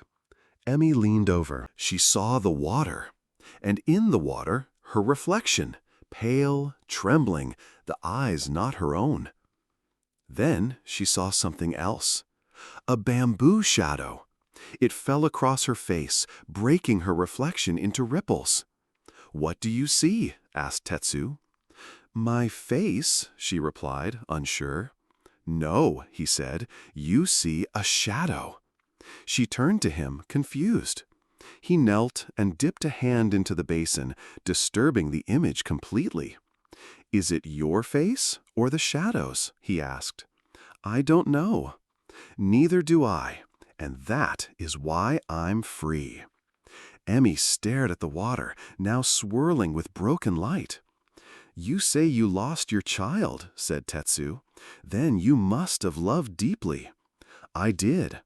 "Good," he said. "Then you are not empty." "I am. I feel like a shell, hollow, echoing." Tetsu plucked a dry bamboo leaf from the ground. He held it to her. "Take this." She did. "Now blow across it." She blew, and the leaf fluttered but made no sound. "Now listen." He took the leaf, curved it gently, and placed it between his thumbs. With a breath, he blew a high, piercing tone, haunting and sweet, like a bird lost in memory. "Do you know why it sings?" She shook her head. "Because it is hollow," he said. "Emptiness, when held gently, sings." Something broke in her then.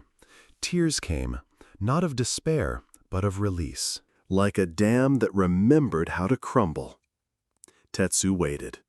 He did not speak. He did not comfort. Only sat with her as her pain uncoiled. After a long while, she whispered, "I miss him." "That is love," he said. "And I hate the world for taking him." "That is grief." "And I hate myself for not being able to save him." "That is illusion." She looked up. "But the pain is real." "Yes," said Tetsu, "so let it be your teacher." They sat until the sun moved again, the bamboo shadows changing angle, like time turning pages. Then he rose. "Come." They returned to the hut. That night he built a fire, for the first time in years. They drank hot tea. She slept inside, curled in the corner like a child returned home. The next morning, Emmy awoke before dawn. Tetsu was not in the hut. She stepped outside. There, at the edge of the cliff where the world fell away into clouds, he stood, watching the horizon. She joined him. Together they watched the sunrise, not in brilliance, but in softness, like a promise whispered rather than declared. He turned to her. "There is a Zen story," he said. "Tell me." "A monk once asked the master, 'How do I cross the sea of suffering?' The master replied, 'You never left the shore.'" She blinked. "I don't understand." "You will," he said, "when you stop trying to understand." She stood beside him, letting the light fill her.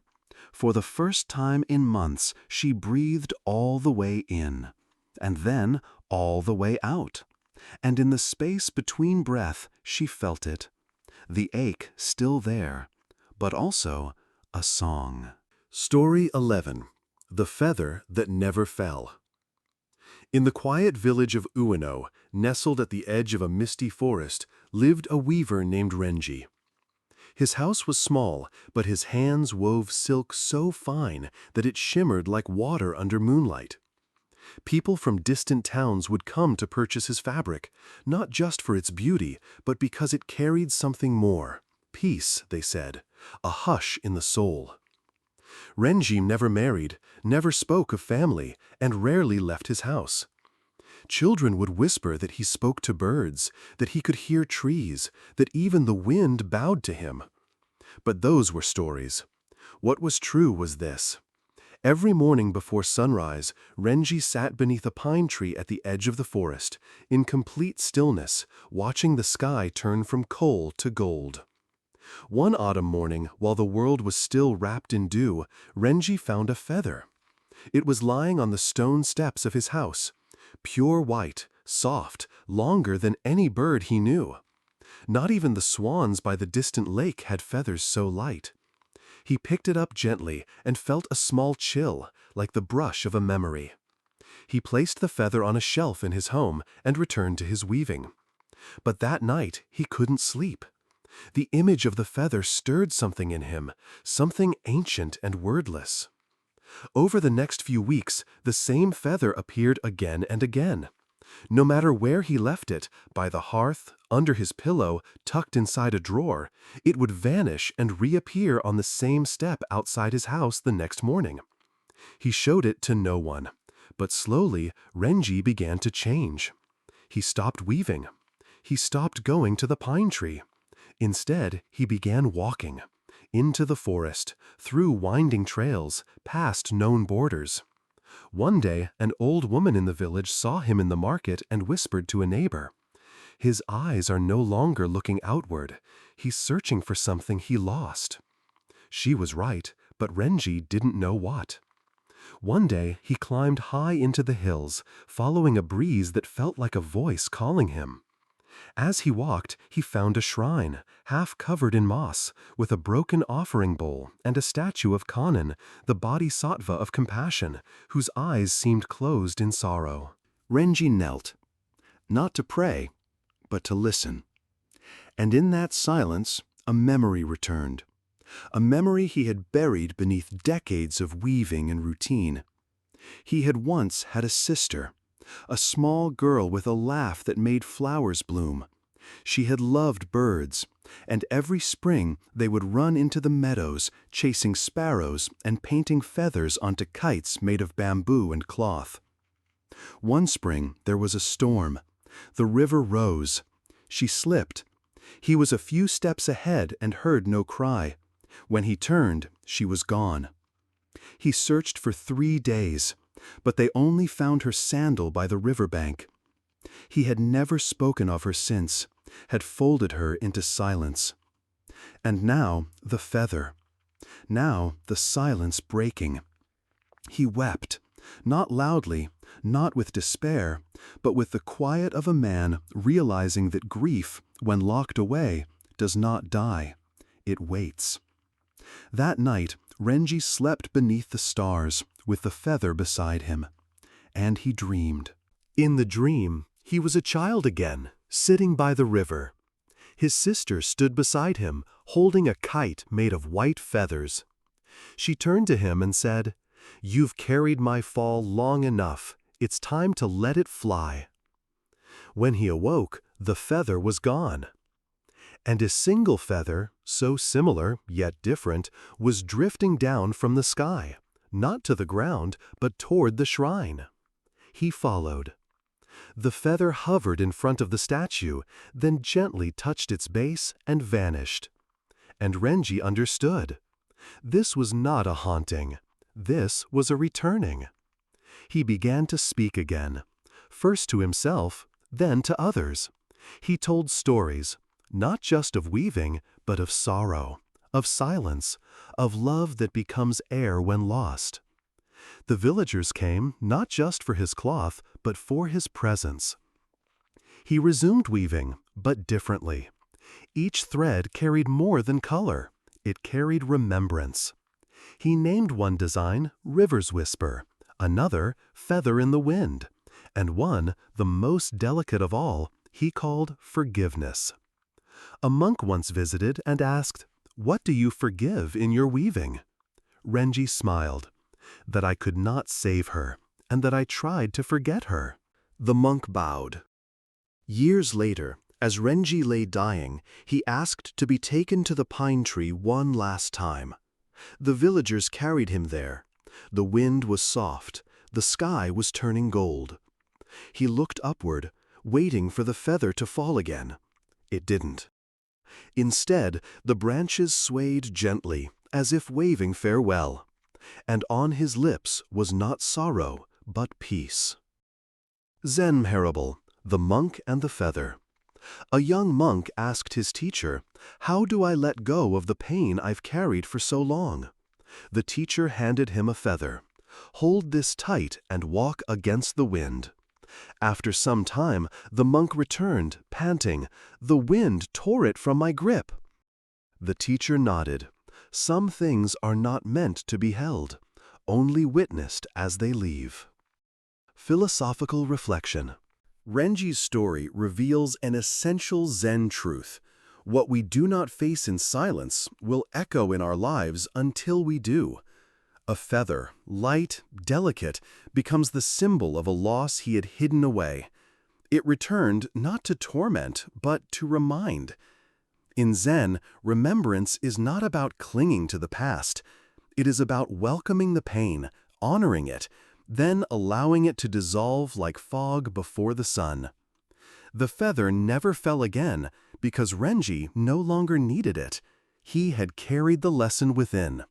Psychological insight. Trauma that is buried does not disappear. It manifests in disconnection, numbness, or compulsive routine. Renji's weaving was not merely craft, it was a cocoon, a way to avoid. But grief has a rhythm. When ignored, it loops back. When felt, it softens. The feather is the subconscious symbol of what was unspoken. By following it, Renji reconnected with suppressed memory, allowing healing to begin not through erasure, but integration. Meditative closing. Close your eyes. Visualize a white feather slowly descending. Let it land wherever your mind chooses. Ask yourself gently, what have I tried to forget that now asks to be remembered, only so it may fly? Breathe in, breathe out. Let it go. Let it return. Let it become light. Story 12. The Stone in the Sand. In the southern province of Puyen, where rice paddies stretch like green quilts beneath the mountain's breath, there lived an old fisherman named Ba Liem. He was a man of few words, his back bent like a worn question mark from decades spent throwing nets into salt water and hauling in disappointment. Ba Liem had no wife, no children, no family left to speak of. All had either drifted away like fog burned off by the morning sun, or had been taken early by disease, accidents, or war. What remained was a shack near the edge of the sea, an old boat with peeling paint, and a wooden shrine to Kwan covered in dried incense ash. Each morning, Ba Liel would rise before the roosters. He didn't pray, he didn't think. He simply moved. Muscle, breath, repetition. He baited the nets, rowed out to sea, dropped them into the vast unknown, and waited. Some days he pulled in silver flashes. Other days the nets came up empty, tangled with seaweed and disappointment. But he never cursed, he never sighed. He simply did what he did, as the tide did what it did. One evening, as the sun melted like molten gold into the horizon, Ba Liem walked along the shoreline. His bare feet sank into the sand as he watched crabs dart sideways and seabirds cry out into the wind. Then something caught his eye, a child. She couldn't have been more than 10, dirty, small, with a face more shadow than skin. She sat by a palm tree, clutching a canvas bag, her knees pulled to her chest. Her eyes were wide, but not afraid. She looked like someone who had waited too long for someone who never came. Ba Liem stopped a few meters away. "What's your name?" he asked, voice dry like driftwood. The girl said nothing. She only looked at him and hugged her bag tighter. He stood still for a long while, then simply nodded and walked away. But the next morning she was still there, and the morning after that. On the third day, he left a small piece of grilled fish wrapped in banana leaf near the tree. He said nothing, she said nothing, but the food was gone the next day. On the 5th day, he brought water. On the 7th, she followed him. She didn't speak for another 3 days, and when she did, her voice was like a cracked shell scraping against wind. "My name is Lien," she said. He didn't ask anything else. He only looked at her, then nodded once more. From that day on, they fished together. She never asked about his past. He never asked about hers. They spoke little, only what was needed. Watch the tide. Pull slowly. Not that knot. Good. And somehow, those few words became a bridge. Days turned into weeks. Lien would sweep the floor of his shack. He would cut fruit for her with silent care. She learned to mend the nets, to smell the wind, to read the sea's secrets. In the evenings, she would light incense at the shrine of Kwan and whisper things the old man never heard. But one night, during the rainy season, she began to cry in her sleep. It started as a whimper, then a moan, then a choking sob that clawed out of her throat like a wounded animal. Ba Liem sat up. He didn't ask what was wrong. Instead, he rose, lit a small oil lamp, and walked outside. A few minutes later, he returned with something wrapped in cloth. He unwrapped it slowly before her, revealing a smooth, flat stone, worn pale by time. "This," he said, "I found 30 years ago, the day my son died." Her eyes widened. It was the first time she heard him speak of family. "I was walking along the sand, angry at the sea, at the gods, at everything. Then I saw this stone, just sitting there, nothing special, but for some reason I picked it up." He placed it in her palm. "I kept it ever since, not because it fixed anything, but because it reminded me that even pain has weight, and sometimes carrying it is the only way it doesn't crush you." Lien looked down at the stone. It was smooth, cool, and oddly comforting. "I had a brother," she whispered. "He tried to protect me. When he couldn't anymore, I ran." She didn't say more. She didn't need to. That night, she kept the stone near her chest, and from then on, the nightmares came less often. One morning, after a year had passed, Ba Liem handed her a scroll. It was a hand-drawn map of the nearby mountains with a red X marked near a stream. "There's a monastery there," he said. "The monks won't ask questions. They teach girls, like you. You don't have to go, but I think you might find something there." Lian didn't speak for a long while. "Will you be okay?" she finally asked. He nodded. "I've always been okay, even when I wasn't." She left 2 days later. Before she left, she placed the stone back in his hand. "This helped me," she said, "but I think it was always yours." He closed his fingers around it, and for the first time in years, his throat tightened. Years passed. Lian grew strong, learned scripture, learned silence, learned to smile. Ba Liem grew slower. His hands shook more, but he still fished. And sometimes, when the wind was just right, he'd swear he heard laughter carried across the tide. The stone remained on his altar. Not as a memory of grief, but as proof that pain, when shared, becomes something else. Not lighter, not easier, but human. Like a stone in the sand, unnoticed by many, but shaped by all the waves that touch it. Reflection. In Zen, a stone can be a master, because it teaches without speaking. It endures without needing praise. It exists. And in its silence, it teaches us to hold what we must hold, without flinching, without running, without breaking. Sometimes, the most healing thing is not to let go, but to carry something gently until we ourselves are reshaped. Meditative prompt. Close your eyes. Picture the stone. What pain are you holding like that? Not to bury it, not to banish it, but to cradle it until it changes shape in your hands. Breathe. You are not alone. Story 13. The Bell That Never Rang. In a mountain village nestled between pine-covered cliffs and drifting morning fog, there lived an old man known as Haru. He was not a monk, nor a scholar, nor a healer, yet villagers often found themselves walking the crooked stone path to his wooden house, built beside an ancient temple ruin. Children said he could speak to birds. Mothers believed he once lived as a monk who had taken a vow of silence so deep even the wind listened. The elders, though, said little about Haru. They only glanced at the crumbling bell tower beside his house and shook their heads. That tower had stood silent for over 60 years. It had no bell.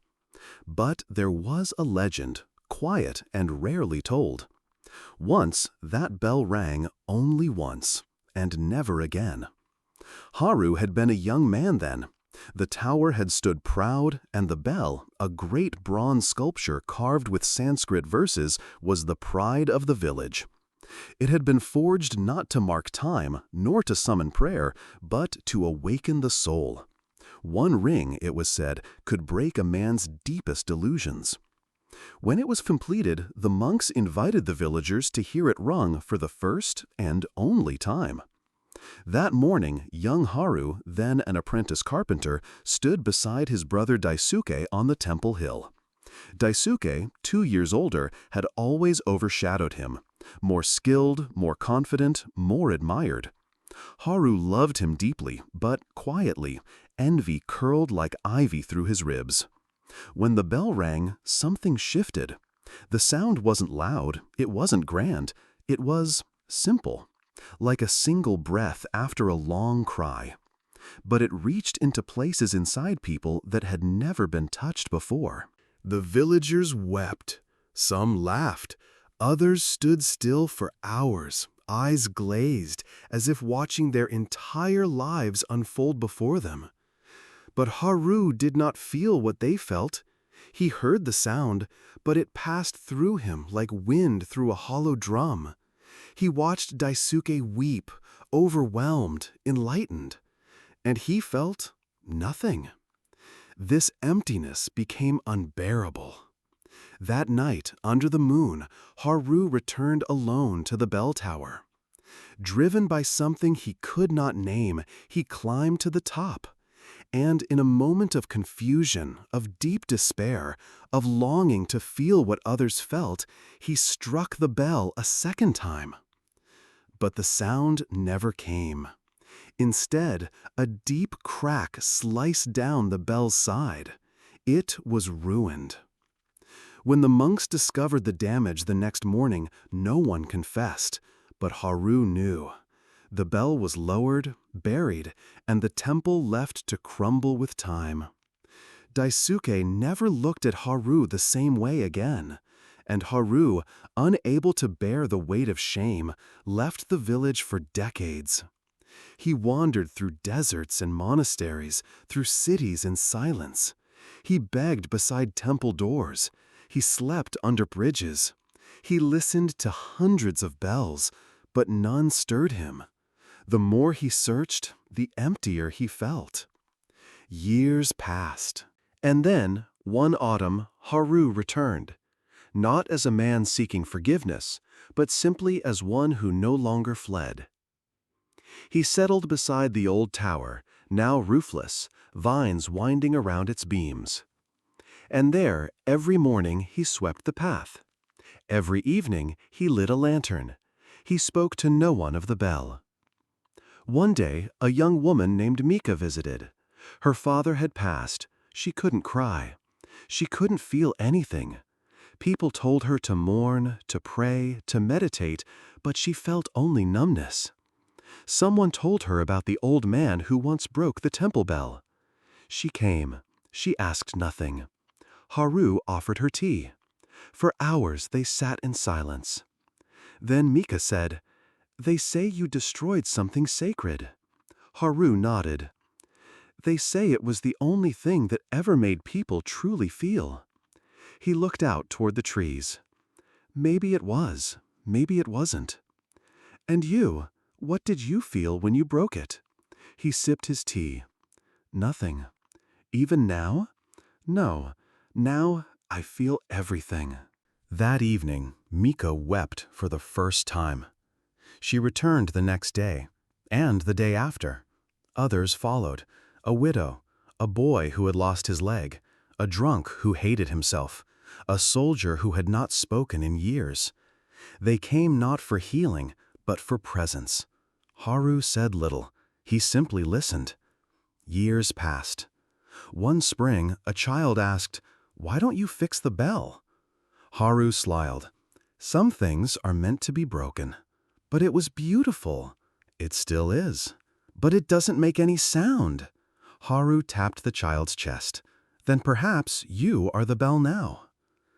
That summer, Haru grew ill.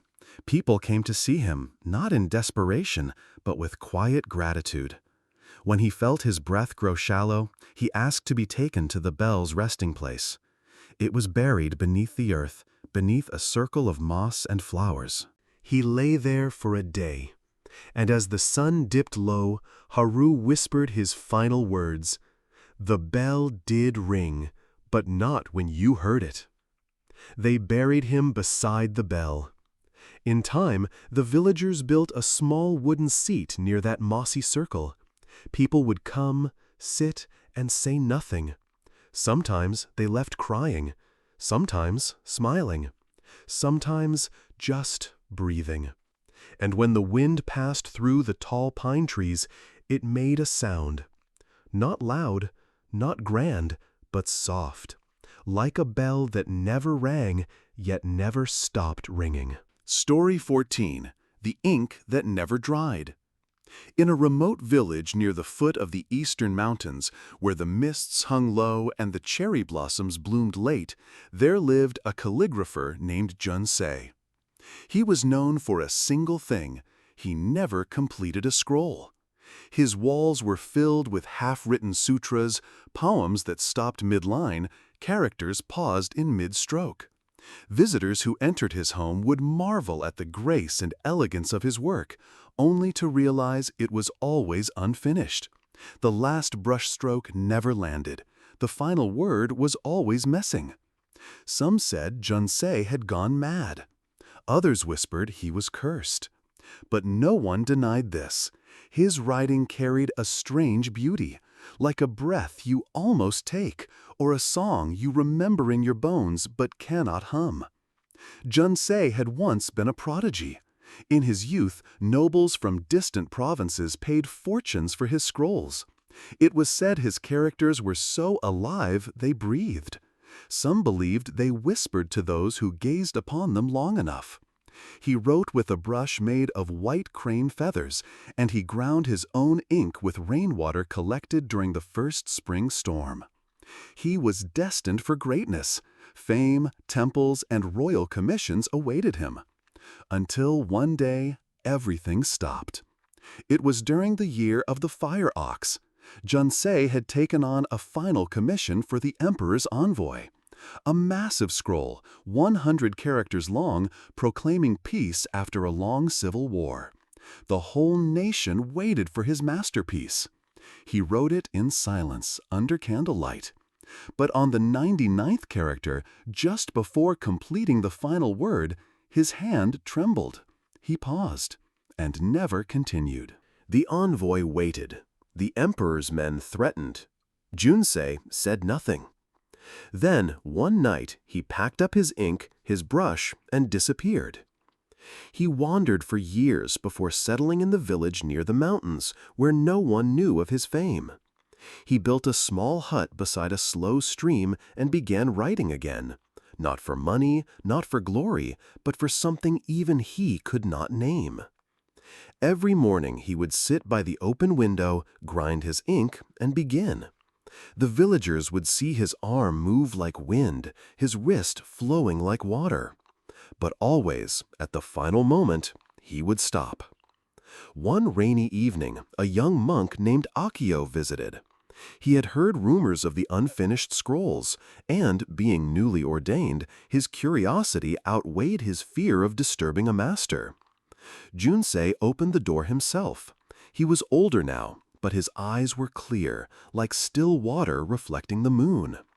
They shared tea. No words. Then Akio asked softly, "Why do you never finish?" Junsei looked at the inkstone, then at the brush. "I used to believe the final stroke completed the art," he said. "Now I know it often ends it." Akio frowned. "But isn't that the purpose of writing, to bring something to conclusion?" Junsei smiled faintly. "The purpose is not conclusion. It is communion." He handed Akio a scroll. It was a poem. 89 characters. "I have read this poem since I was a boy," said Akio, "but here it feels heavier." "Because your mind is trying to finish it," Junsei replied, "and in that attempt, you become part of it." Akio returned many times. They spoke little, but each time he saw new scrolls hung on the walls, none completed. Yet each one held a strange weight, as if they invited the viewer to lean in, to breathe with it, to feel what could have been. One spring, a noblewoman named Lady Sada visited. She had lost her son in war. Her grief had no words. She heard of Junsei's scrolls and thought perhaps she might find solace. When she arrived, she brought with her a blank parchment and a sealed inkstone her son had once gifted her. "I do not want a scroll," she said. "I want to know if sorrow can be written." Junsei nodded and invited her to sit. He lit a candle. He opened the inkstone and slowly ground it. He dipped his brush and began to write, not with haste, not with formality, but with presence. He wrote 5 characters, then paused. He looked up. Lady Sada was crying. "Why did you stop?" she asked. Junsei placed the brush down. "Because your tears finished it." That scroll hung in her home for the rest of her life. When guests asked what it meant, she would say, "It is the sound of what I never said." Years passed. Junsei grew older. His hair turned silver. His hands, though unshaken, moved slower. He never stopped writing, but the scrolls grew shorter. Sometimes a single character, sometimes a dot. Then, one winter, during the heaviest snowfall in a decade, Junsei stopped writing altogether. The villagers noticed his lantern was not lit, his brush remained dry. They whispered that perhaps he had lost his gift. Akio, now a senior monk, returned to see him. He found Junsei sitting before a blank scroll, brush in hand, ink wet, but unmoving. "You no longer write?" Akio asked. "I do," Junsei whispered, "but now I let the silence write through me." Akio waited. Junsei looked up and smiled. "Everything I ever wanted to say is already here." The scroll remained blank. When Junsei passed that spring, the villagers held no funeral. At his request, they burned his scrolls on the hill above the village. As the smoke curled into the sky, someone noticed a single parchment left behind, pinned beneath a stone. It was blank. But on the back, in faint strokes, barely visible, were 10 characters. When you no longer chase meaning, meaning arrives. That scroll was taken to the temple where Akio lived. He placed it not in the shrine, but in the meditation hall. People came and sat before it in silence. Some wept, some left frustrated, some simply breathed. And, eventually, a legend grew. That in a quiet mountain village, a man once wrote 1,000 unfinished scrolls, not because he lacked completion, but because he had found what most never do. That the moment you stop writing for others to understand you, you begin to understand yourself. Story 15. The Gardener's Silence. A story about patience, impermanence, and the language of stillness. In a forgotten corner of the southern mountains, beyond the humming of cities and the muttering of daily concerns, there lived an old gardener named Han. He wasn't famous. He never wrote a book. His name appeared in no registry, and he rarely ventured beyond his garden gate. But those who passed through his space often emerged changed, without knowing why. Han's garden was not remarkable by appearance. There were no elaborate waterfalls or rare orchids. There were no bonsai trimmed with obsessive precision. The path that wound through the moss-covered stones was uneven and at times overgrown. But those who walked it often described something they could never quite explain. Something like a breath you didn't know you were holding finally let go. Han never spoke much. His visitors, wandering monks, lost villagers, a painter once, learned quickly that the old man had no interest in small talk. If one asked him a question like, "What is the secret to peace?" he would pause, smile faintly, and return to his hoeing. If pressed, he might lift his eyes and say, "The tree grows even when we stop watching." This, to some, felt like a riddle. But to those who stayed longer, something else began to happen.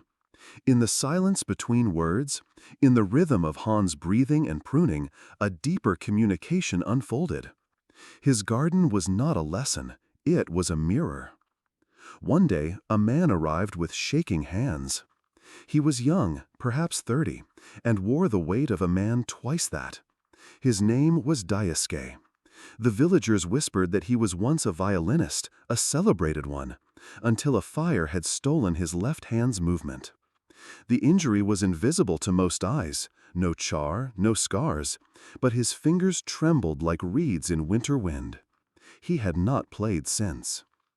Daisuke came not to find wisdom, but simply to be somewhere the world had forgotten. A friend had told him of Han. Not a healer, not a priest, just a man with a garden. It sounded ridiculous, but grief often walks into strange places. On the first day, Daisuke sat on a stone bench by the pond and stared into the water. Han approached and placed a cup of tea beside him without a word, then walked away. Daisuke didn't thank him. The silence between them was too wide. The next day, Han handed him a pair of shears. "Dead branches," he said simply, pointing to a cluster of hydrangeas along the slope. Daisuke looked puzzled. "I don't know anything about plants." "You'll learn what you need to," Han said, and disappeared behind the wisteria. There was no pressure, no explanation, only a gentle suggestion. Daisuke, perhaps because he had no strength left to resist, trimmed for a few minutes. Then he stopped, then resumed. That day passed in this rhythm. A bit of cutting, then staring at nothing. And the days continued like that. There were no revelations, no lightning bolts of insight, only slow, silent repetition. Morning mist, a warm bowl of rice, the rustle of bamboo and wind. Occasionally, Han would say something. "Too much water and the roots rot." "Not every seed becomes a tree. That doesn't mean it failed." Or once, "Some wounds need the dirt to breathe." Weeks passed. And then, one morning, Daisuke awoke before the sun.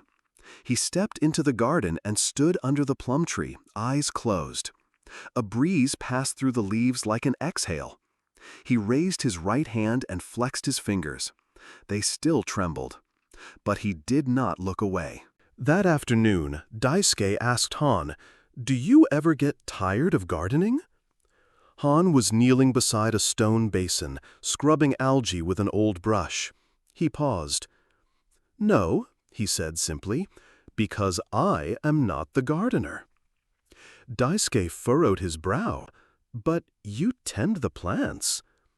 "I serve the garden," Han said, "but I do not shape it. It shapes me." Daisuke was quiet. "I used to be someone," he said after a long pause. "I had concerts, crowds, recognition. Now I'm—" He stopped. Words felt too sharp. Han nodded slowly, still scrubbing. "You were a violinist. Then the fire came." Daisuke flinched. "Yes." "And now you're silent." "Yes." Han rinsed the basin with a splash of water, letting the dirt swirl away. "Silence is not absence," he said softly. "It is space, where something new may rise." Daisuke looked down at his hands. "But what if I'm never more than this again?" Han rose, brushing dust from his knees. He led Daisuke to the edge of the garden, where a crooked pine stood. One branch was twisted strangely, hanging low to the ground. "That tree was struck by lightning 5 years ago," Han said. "The upper limbs burned off. Everyone thought it would die." Daisuke tilted his head. "It's thriving." "Yes, because it stopped reaching upward and grew sideways instead. It listened to its wound." The next morning, Daisuke picked up a piece of driftwood by the pond. Something about its curve felt familiar. He found an old carving tool in the shed. His fingers still trembled, but he moved slowly, not to finish something, just to feel the grain of the wood. And something inside him softened. He didn't need to be a violinist anymore. The world had changed, so had he.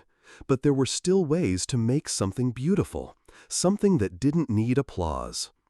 Over time, the garden became his quiet teacher, not with words, but through rhythm. A leaf falling at the exact right moment, a caterpillar hidden in a camellia, the way moss clung to stone, never forcing its growth. He began to understand what Han meant. The garden did not demand anything of him, but it mirrored everything back: his resistance, his hope, his surrender. One rainy afternoon, as the sky wept gently onto the roof, Daisuke sat beside Han under the old awning. "I don't know what I'll do when I leave here," he said, "but I don't feel lost anymore." Han poured tea into both cups. "You won't leave," he said. Daisuke blinked. "What?" "You will return to the world, but the garden will come with you." Many years later, a traveler came to visit the same garden. An old man with soft eyes greeted her. He moved slowly, but with deep attention. The garden looked much the same.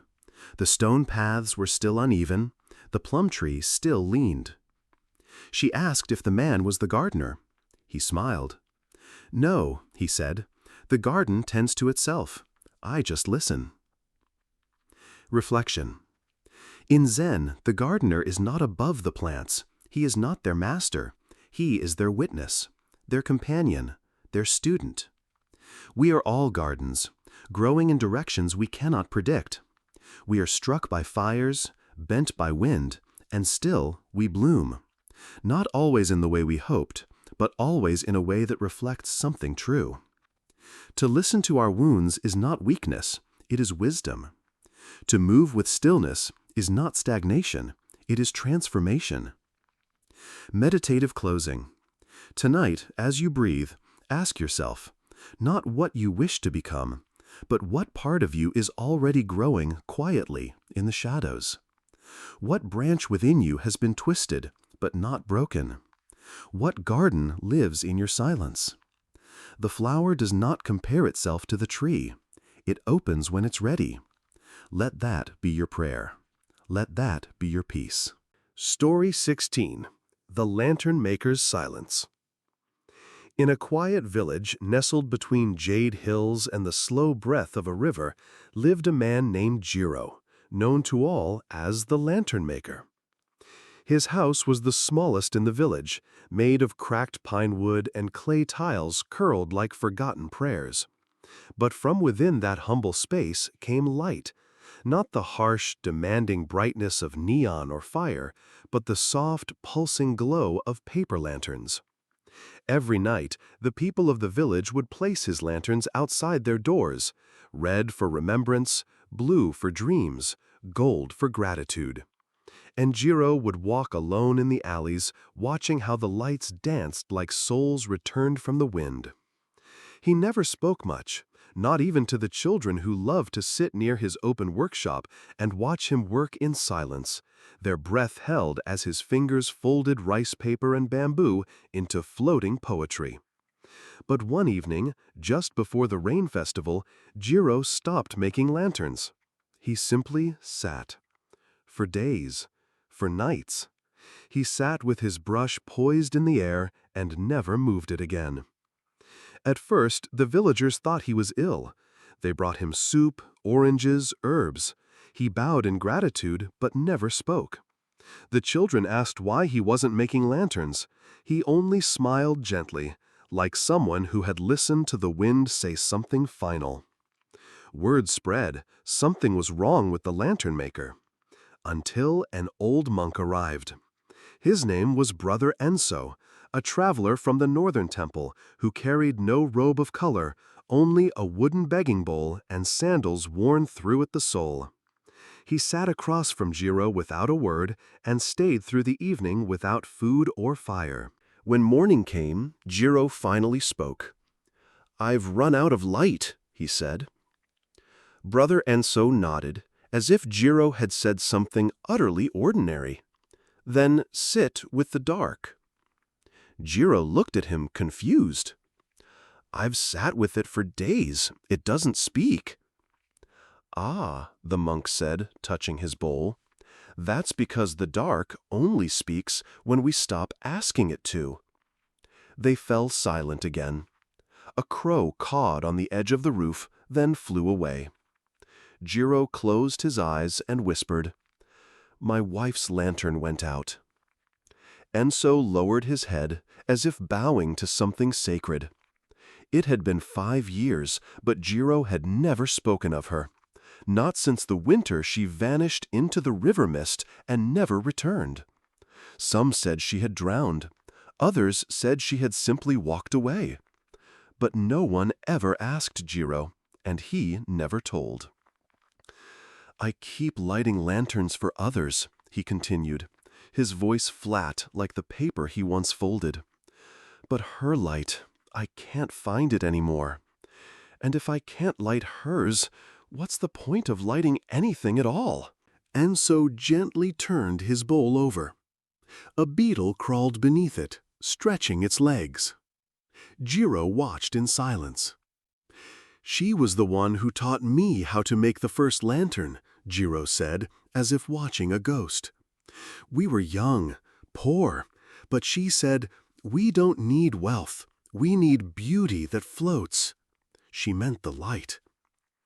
Enso stood and stretched as if he had slept inside that silence. Jiro, he said, have you ever made a lantern that didn't need to be seen? What? One that wasn't for hanging, one that wasn't for display. A lantern that burns only inside. Jiro looked down at his hands, dry, ink-stained, trembling from something deeper than age. That kind of lantern doesn't need paper. Correct, Enso said. Jiro frowned. But then how do you know if it's real? Enso smiled. When it warms your chest but casts no shadow. Aya handed her the lantern. Unlit? Here, she said. You carry it for now. The girl looked confused. But it's not on. Aya smiled. Neither was I. So I ask you, what lantern have you refused to light?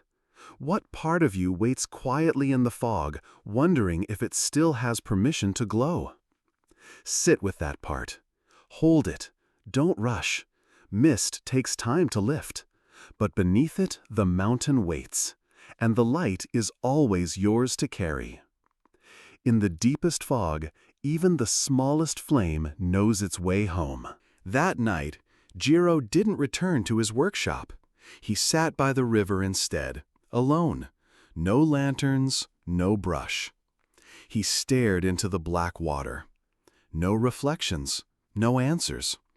Only a quiet so complete that even the trees bowed. And then a memory, not a loud one, not one that crashed into his heart, but a whisper. His wife's voice, years ago, saying, "Not everything that ends disappears." He remembered how she used to light lanterns, not with her hands, but with laughter. How she once made a blue lantern just for a stray cat who never came back. Maybe it still needs a home, she said. He closed his eyes and placed his hand over his heart. There. Something flickered. No flame, no heat, but something. The next morning, the village awoke to a single lantern outside Jiro's door. It was black. Not for mourning, but for silence. For the things that are not named, not solved, not healed, but still held. Jiro didn't go back to making lanterns for others. Instead, he began teaching. Not how to fold paper or cut bamboo, but how to sit. How to breathe when breathing hurts. How to let go of the lantern you once promised to carry forever. People came not to buy light, but to sit in the dark with him. And in that stillness, they each found something quietly burning. Their own invisible lanterns, their own inner altars. Years passed, and when Jiro finally passed away, there were no lanterns at his funeral, only silence, and the soft hum of the river, carrying the wind in the shape of a man who once thought he had run out of light, but had only just begun to glow. Reflection. We often believe our light depends on what we do for others, what we create, fix, give, heal. But there are times when nothing external can be lit. The world turns gray. Our hands forget the shape of joy. In those moments, Zen teaches, do not fight the dark. Sit with it. Honor it. Let it speak without forcing it to answer. The light that matters most is the one that needs no witness, the one that does not burn to be seen. It simply warms the silence. Meditative close. Tonight, if grief knocks, do not ask it to leave. Offer it tea. Let it sit. And when it's ready to leave, bow gently, not to push it away, but to thank it for teaching you that silence, too, can hold light. As the old Zen saying goes, the lantern is not the light, the heart is. Story 17. The bell that did not ring. There was once a man named Haru who lived in a small mountain village nestled among pines and low clouds. His house was simple: stone foundation, paper walls, a thatched roof patched with moss. But in the center of his garden stood something peculiar, an enormous bronze bell suspended from a wooden frame, untouched by time. It had not rung in 50 years. The villagers whispered about it. Some said it was a war bell, forged in fire and cooled with the tears of widows. Others claimed it was a temple relic stolen in a time of famine, hung in Haru's yard as a curse or ward. No one knew for certain. What they did know was this: Haru lived alone, and he did not speak. It hadn't always been that way. When Haru was a boy, he had the clearest voice in the village. He sang in the rice fields and told stories that made old men cry and children laugh. But one spring, his younger sister became ill with a fever that burned like fire. Haru, believing in the purity of sound, knelt by her futon and sang the old mountain songs. For hours, for days. But she died anyway. Her last breath faded just as he finished a song about the heron and the moon. Haru never sang again, never spoke. And soon after, he dragged the great bell into his garden. No one knew where he found it or how he moved it. But from that day, Haru lived in silence, tending flowers and watching the mist. He rang no bell, he said no word. But every morning he bowed before the bronze and poured tea into a small cup at its base. 50 years passed like drifting snow. One winter, a traveler arrived. She wore a red shawl and carried a wooden staff carved with lotus petals. Her name was Aimi, and she said she was a nun. The villagers offered her soup and rice, but she asked only one question: "Where is the bell that does not ring?" The villagers pointed to Haru's house, laughing nervously. "But he will not answer you," they warned. "He has not spoken in decades. He is like the bell, mute and unmoving." But Aimi only smiled. She climbed the path alone and found Haru pruning dead leaves from a plum tree. He looked up as she approached, his eyes as still as frozen water. She bowed. He bowed in return. "I've come," she said, "because I heard your bell has no sound." Haru tilted his head, slightly curious. "I wonder," she said, "if it is the bell that's silent or the one who listens." He offered her tea. They sat beneath the plum tree. Silence unfolded like silk between them, not heavy, not empty, simply full of space. She returned each day. They said nothing. One morning, snow blanketed the garden. The branches of the trees bowed with its weight. Amy stood before the bell and ran her hand along its edge. "Did you know," she said, "that the first bell ever cast in Japan had no clapper?" Haru raised an eyebrow. "It was said that to truly hear, one must listen to what is not struck." Then she sat in the snow and closed her eyes. Haru did the same. It became their ritual, 2 figures in stillness beneath the bell that never rang. One spring morning, as the plum tree bloomed again, Amy whispered, "When my mother died, I screamed until my throat tore. Then I went to the monastery to find silence. But I discovered silence isn't the absence of sound. It's the presence of everything you cannot bear to hear." Haru trembled. Amy stood, walked to the bell, and bowed. "This bell has spoken for 50 years," she said, "but no one listened." That night, Haru dreamt of the day his sister died, but this time she was not fevered. She sat beneath the bell and laughed like falling rain. "You stopped singing," she said, "but I never stopped listening." He woke in tears. At dawn, he picked up a small mallet and approached the bell. The villagers gathered below, sensing something strange. Haru stood there, his hands shaking. Amy stood beside him, silent. He struck the bell, and nothing happened. No sound. Just a ripple of birds lifting from the trees and the wind stirring the grass. Then a low vibration rose from the ground, not through the ears, but through the chest. A hum that felt like memory, like grief and forgiveness braided into one. The villagers wept. A child clapped. Aimi closed her eyes. The bell had rung, not as sound, but as truth. That evening, Haru spoke his first words in 5 decades. She forgave me before I could forgive myself. And Aimi, placing her palm against his heart, whispered, "Now your silence is full." Zen Parable Reflection. A monk once asked his master, "What is the sound of enlightenment?" The master struck the floor with his staff. The student closed his eyes and said, "Thank you."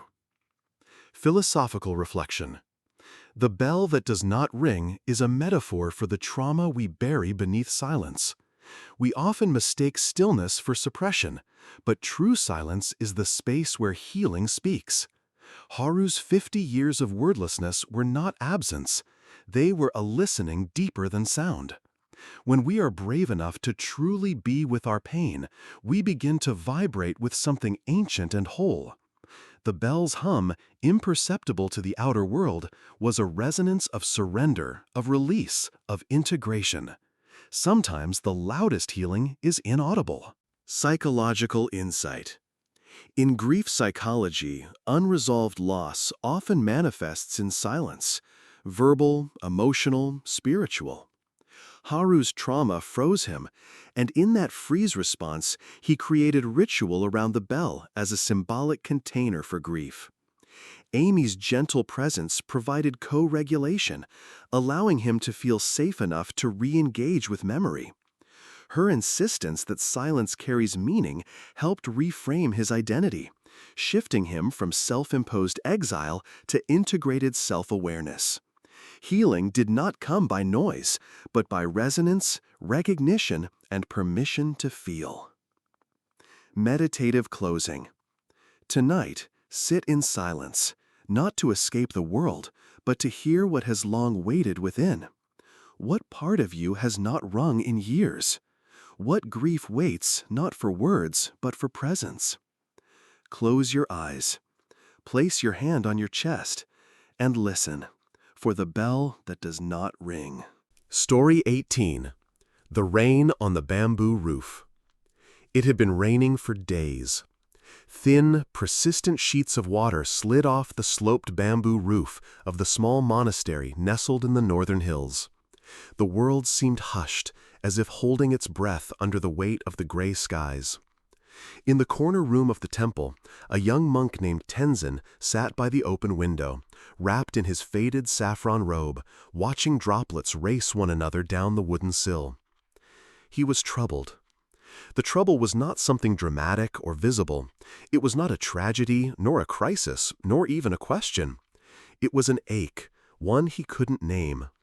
He had trained in silence, mastered the morning bells, the sweeping of floors, the hours of meditation. He had studied sutras and served tea to travelers. On the outside, he was every bit the peaceful monk the world expected. But on the inside, he was restless. He did not want to admit it to the master. Master Haku was wise and kind, but stern with himself and others.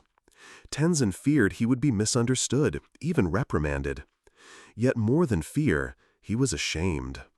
Ashamed that after 7 years of disciplined practice, after so many prostrations and fasts, he still felt empty in a way that practice did not seem to fill. Not the emptiness the master spoke of, sunyata, the beautiful, boundless void of liberation. This was the other kind. A loneliness that sat under the skin. A dull sense of meaninglessness that shadowed his every step, even in prayer. On the 7th night of the storm, when the wind rattled the windows and the rain grew louder than the evening bell, Tenzin rose in the dark and walked barefoot to the old meditation hall. It smelled of wet wood and incense, long burned out.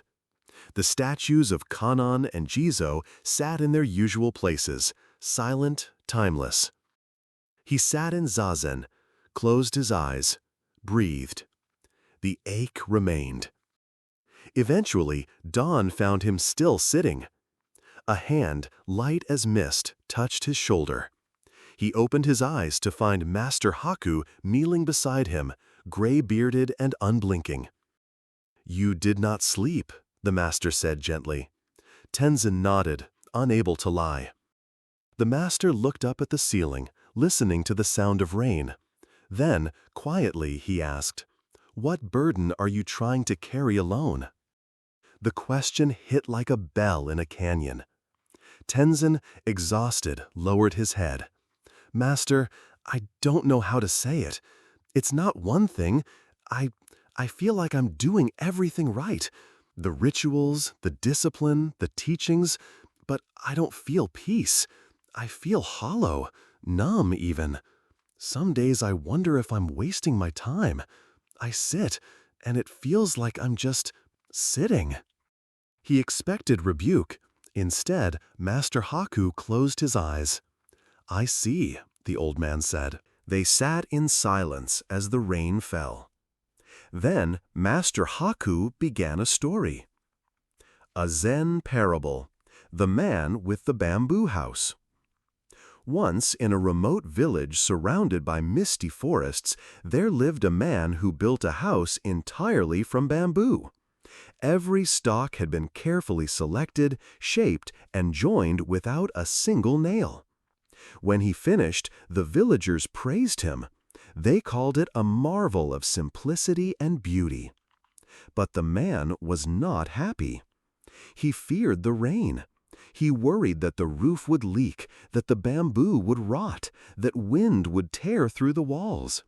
So he never left his house. He sat in the center, checking for drips, tightening bindings, always listening. Years passed. One day, a great monk came through the village. He saw the bamboo house and asked to speak with the man inside. The man, pale and weary, said, "I cannot leave. If I do, the house might fall. I've worked too hard to let it crumble." The monk replied, "But if you never leave, what did you build it for?" The man paused. Then the monk said, "Let it rain, let it fall. Only then will you know if the house was meant to shelter you or to trap you." Back in the hall, Master Haku looked at Tenzin. "You have built a house of discipline, of form and practice. But now you must ask, are you living in it or hiding in it?"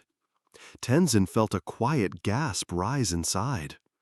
The master continued, "It is natural, at some point, to feel dry in the middle of the well. When that happens, we must go deeper, not outward for more practices, but inward for the truth behind them." He stood slowly. "Come with me." They walked through the rain, barefoot in the mud, robes clinging to their legs.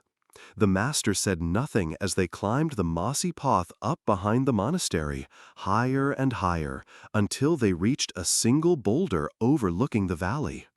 Rain fell on their heads like a blessing. The master gestured to the view. "Look," he said, "the forest does not resist the rain. The birds do not mourn the clouds. Why should your soul be any different?" Tenzin stood in the storm, rain soaking him, eyes open. For the first time in weeks, he didn't feel like escaping the feeling. He didn't resist the emptiness. He just stood with it, with himself, with the ache. And slowly, he felt it shift. Philosophical reflection. In the Zen tradition, we are taught that even the path itself can become an illusion. Discipline is valuable. Rituals serve a purpose. But if we mistake the finger for the moon, the raft for the shore, or the practice for the goal, we begin to cling to forms rather than live from awareness. Spiritual dryness is not a failure. It is often a deeper stage. When the surface peace wears off, when the novelty of enlightenment fades, we are left with something more raw and real. And that is where true practice begins. To sit not because it feels good. To listen not for answers, but for intimacy with the moment. To accept that even emptiness is full of weather, and sometimes the weather is gray. Psychological reflection. What Tenzin experienced is a mirror of what many encounter on long paths of healing, therapy, or inner work. There comes a plateau, a spiritual depression, where what once inspired now feels mechanical. This is not regression, it is integration. The ego often tries to use spiritual practice to feel better, to control discomfort, to be good. But healing is not about feeling good. It is about being whole, even when we feel nothing at all. Burnout, numbness, and restlessness are not enemies. They are signals. They ask us to loosen our grip, to drop deeper than routine, to meet the heart not as a monk, but as a human being, soft, vulnerable, and open to rain. Meditative closing. If tonight you feel tired of your practice, do not quit it, but do not force it either. Sit as the rain sits on the bamboo roof. Simply fall, simply be.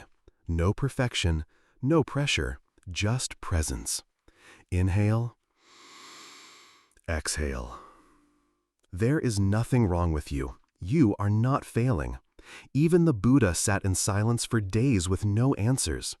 Sometimes peace arrives not as a thunderclap, but as a single drop on an old rooftop. Let that be enough. Let yourself be enough, just for now, just as you are. Story 19. The Cloud That Could Not Let Go. There once was a young monk named Ryota who lived high in the mountains of Shinano. He was neither remarkable in his chanting nor particularly sharp with sutras. He didn't boast a radiant calm like his senior brothers, nor did he carry the fierce asceticism of his master. But Ryota was diligent in his chores and quiet in his ways, except for one thing. He could not stop looking backward. It was said among the elders that Ryota often stared too long into the horizon after his morning meditation, that he walked down to the forest edge just to gaze into nothing.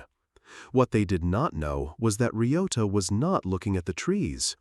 He was searching for a face he had left behind. Before donning his monk robes, Ryota had loved a girl in the valley below. Her name was Hina, and her laughter was the kind that made flowers turn their heads. They had been promised to each other since childhood.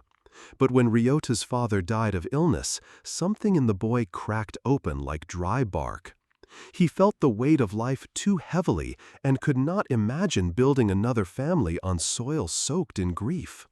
So he did what others thought noble. He walked away. One morning, without a farewell, he climbed the mountain path and entered the monastery gates. And there, the world became stone and scripture. But not his heart. Years passed. His hair was shaved and grew again. His knees hardened from prayer.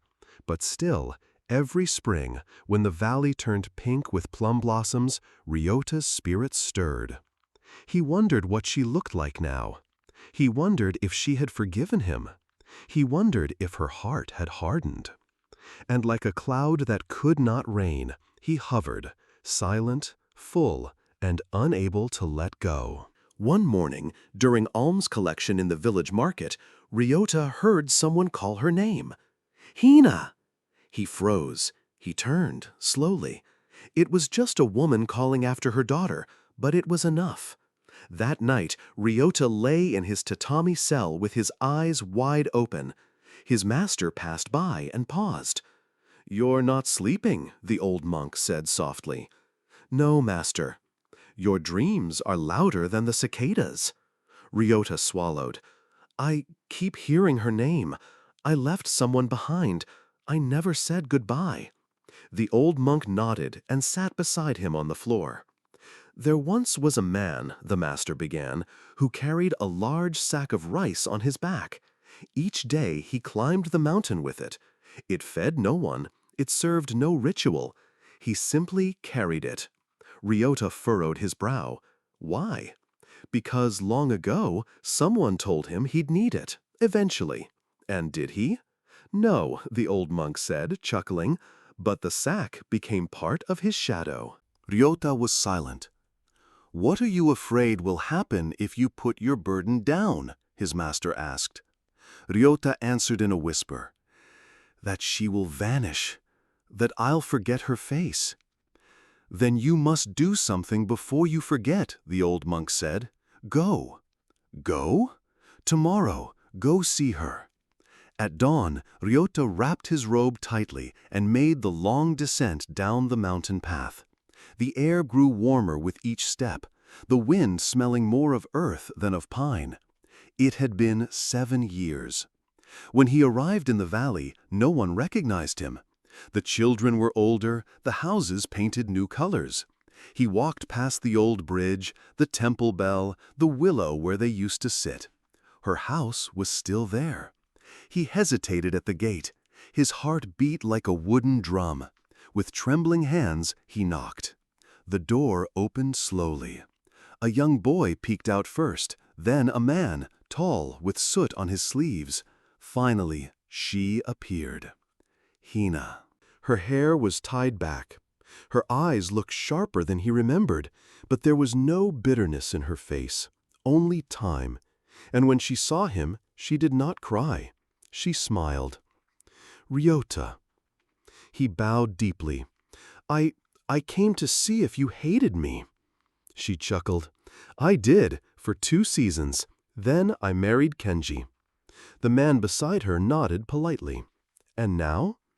"I'm busy raising 2 noisy children and helping my husband run a smithy," she said.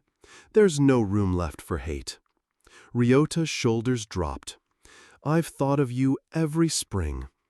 "I know," she said gently. "But Ryota, the blossoms fall whether you look at them or not." He stood in silence. "Would you like some tea?" He nodded, unable to speak. They sat under the old plum tree. She poured tea for him as she had once done when they were 17. Her child crawled into her lap. Her husband began hammering inside. "You seem happy," he said softly. "I am," she smiled. "And you? Are you happy in the mountains?" Ryota looked up at the sky. "I think I was waiting to find out." She tilted her head. "And now?" He placed his hands together. "Now, I think I am." That evening, Ryota returned to the monastery. The stars were out. His master was waiting by the temple steps. "Well?" the old monk asked. "She forgave me." The master nodded. "She has 2 children, a kind husband. I was never needed," Ryota added. "Ah," the master said. "So the rice sack was never yours to carry after all." Ryota breathed deeply. "I can sleep now." "No," the master said with a twinkle in his eye. "You can wake up now." Zen Parable, The Mirror That Let Go. A student once asked a Zen master, "Why can I not find peace?" The master handed him a mirror. "What do you see?" he asked. "Myself." "Then wipe it clean."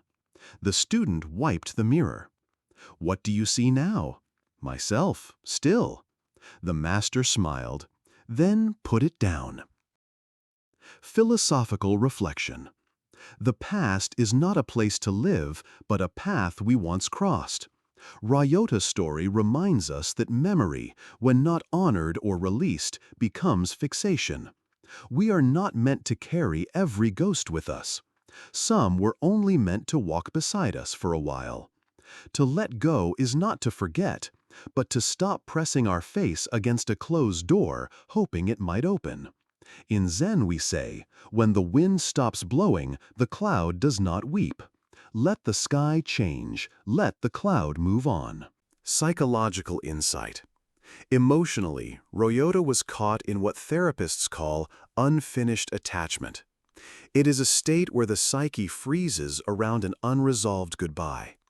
This can lead to persistent nostalgia, regret, or even physical symptoms of restlessness. The cure is not always in silence or suppression, but in action.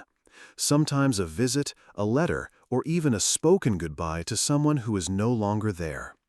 Closure is often found not in answers, but in acceptance.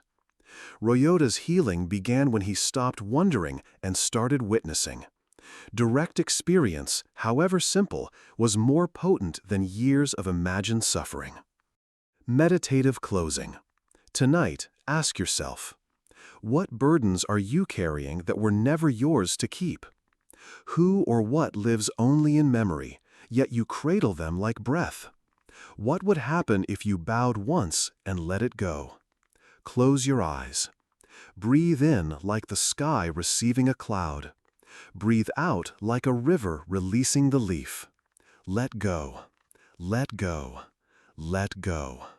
Let go. Story 20. The Master and the Bell of Returning.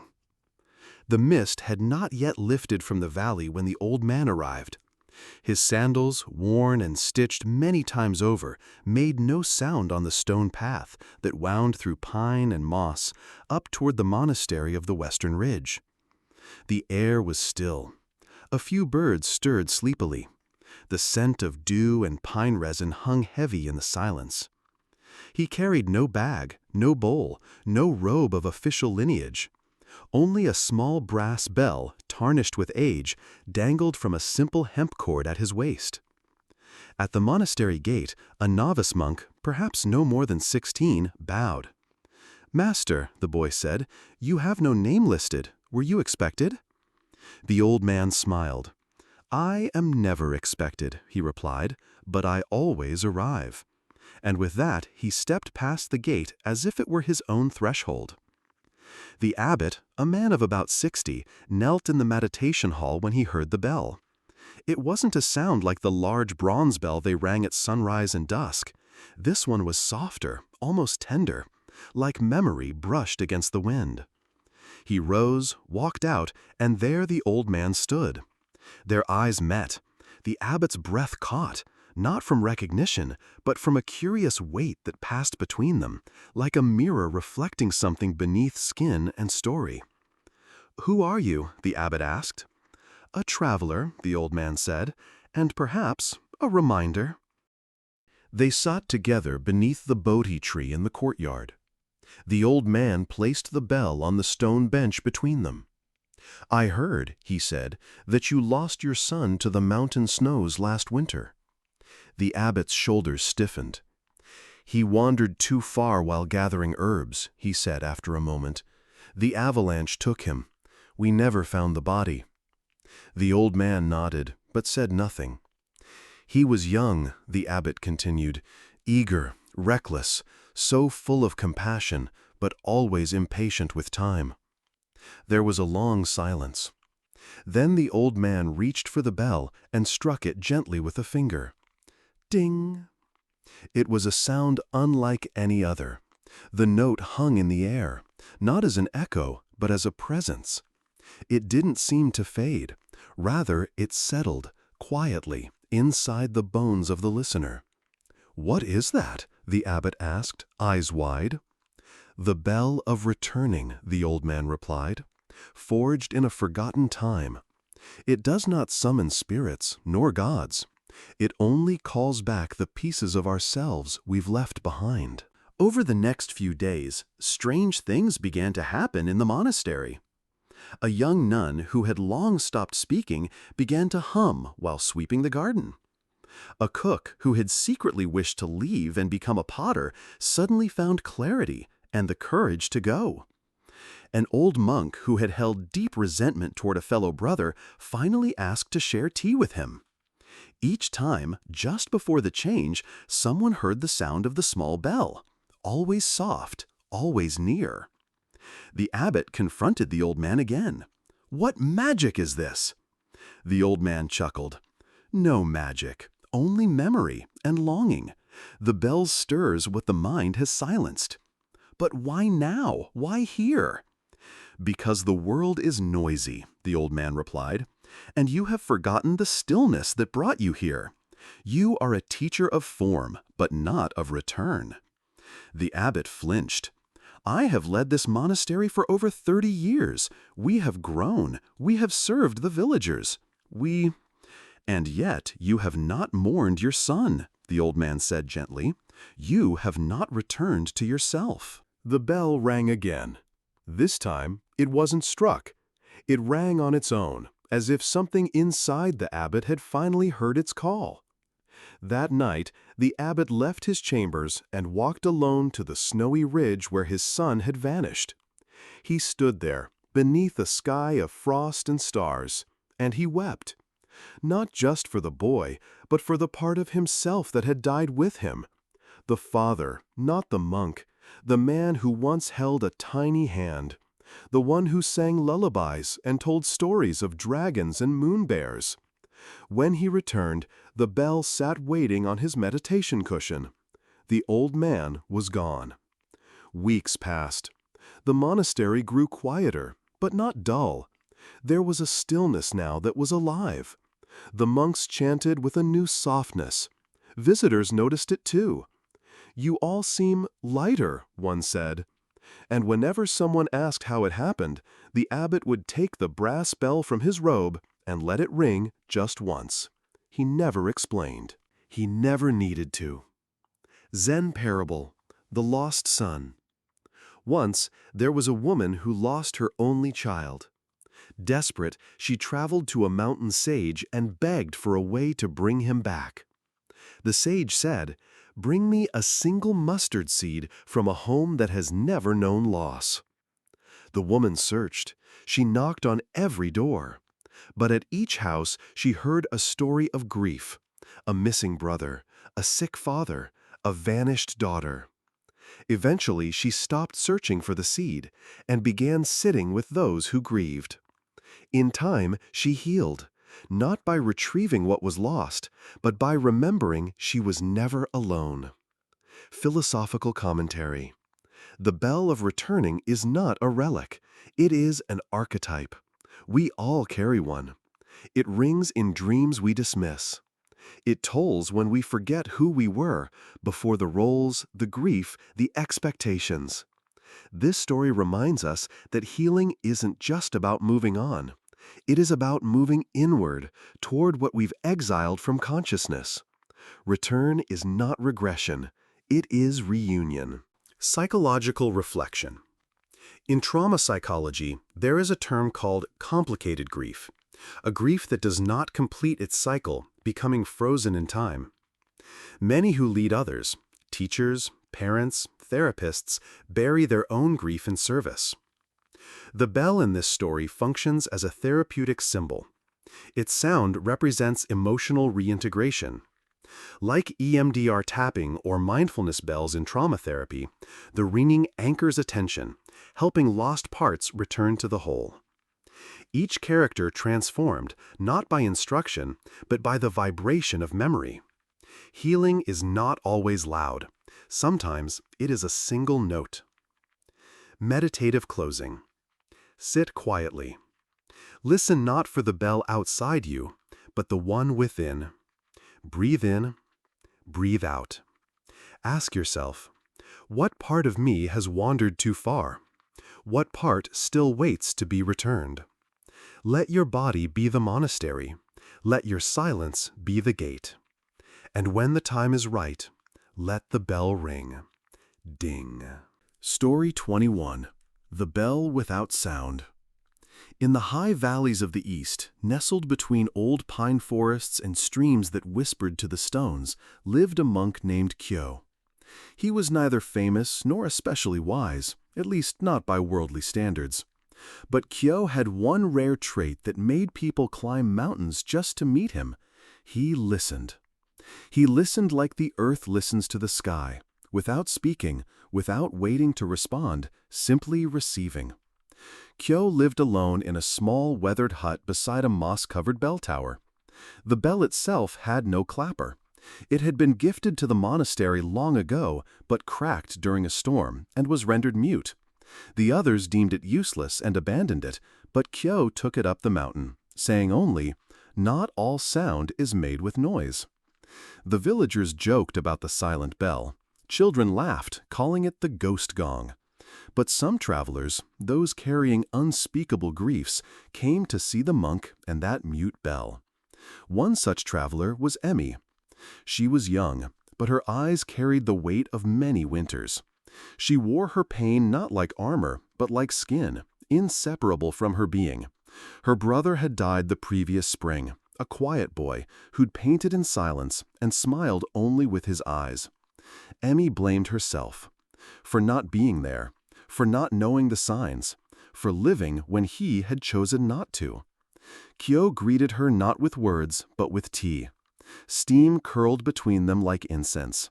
They sat for a long time without speaking.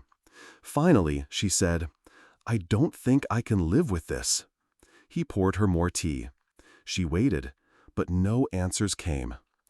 "Do you have nothing to say?" she whispered, more bitterly than she intended. Kyo looked at her gently. "Would you like me to speak to your pain or sit with it?" She looked away, blinking hard. "I came to be freed from it." He nodded and rose. "Then come, let me show you the bell." They walked through the thinning pines until the bell stood before them, mottled with time, its mouth wide and hollow, ringing only to the wind. Kyo stood beside it as if beside an old friend. "Strike it," he said. Emmy frowned. "There's no clapper, it's broken." "All the better," Kyo said. With some hesitation, she reached out and struck the inside with her hand. Nothing, only silence. But something in that silence startled her. It wasn't empty. It was dense, full somehow. She turned to him. He was smiling. "There are sorrows that no words can hold," he said, "but they still echo." She felt her chest tremble. "That bell," Kyo continued, "has not rung in decades, but I hear it every day. It doesn't need to make sound to carry meaning, and neither do you need to speak your pain to honor it. Let it echo, not with noise, but with presence." That night, Emmy stayed in the hut. She awoke to dreams she could not remember, soaked with a grief that had shifted shape. In the morning, she asked Kyo if he would guide her again. Each day they went to the bell. Each day she struck it with her palm, sometimes with her fist, sometimes with her forehead pressed to its rim. It never made a sound. But within she began to hear something softer, a forgiveness not from Kyo nor the mountain, but from herself. On the 7th day she asked, "Why do you listen to people like me when you never answer?" Kyo chuckled. "Because the answer is not mine. It comes when the question grows quiet." Years passed. Emmy became a nun. She lived in a temple far from the mountain, but once a year she returned. Every winter, on the coldest day, she made her way back to the bell. And always, Kyo would be there, waiting. Until one year, he wasn't. He had passed quietly, sitting beneath the bell, as if having become part of its silence. Emmy wept, and for the first time in years, the silence felt unbearable. She laid her hands on the bell and struck it. Nothing. Then again, and again. Still no sound. But inside her, something broke open. Not like a wound, like a blossom. That evening, she sat beside the bell and whispered, "Not all sound is made with noise, and not all love is made with presence." She stayed the night in Kyo's hut. In the morning, she began walking down the mountain, alone, but lighter. Zen Parable Reflection. A young monk once asked the master, "How can I become enlightened?" The master pointed to a stone. The monk said, "I don't understand." The master replied, "You will, when you stop trying to make the stone speak." Philosophical commentary. In modern life, we are addicted to sound. We want loud answers, firm conclusions, noise to affirm our worth. Yet the deepest truths are found in what does not speak. The cracked bell, the silent grief, the unsaid goodbye. All of these hold weight beyond words.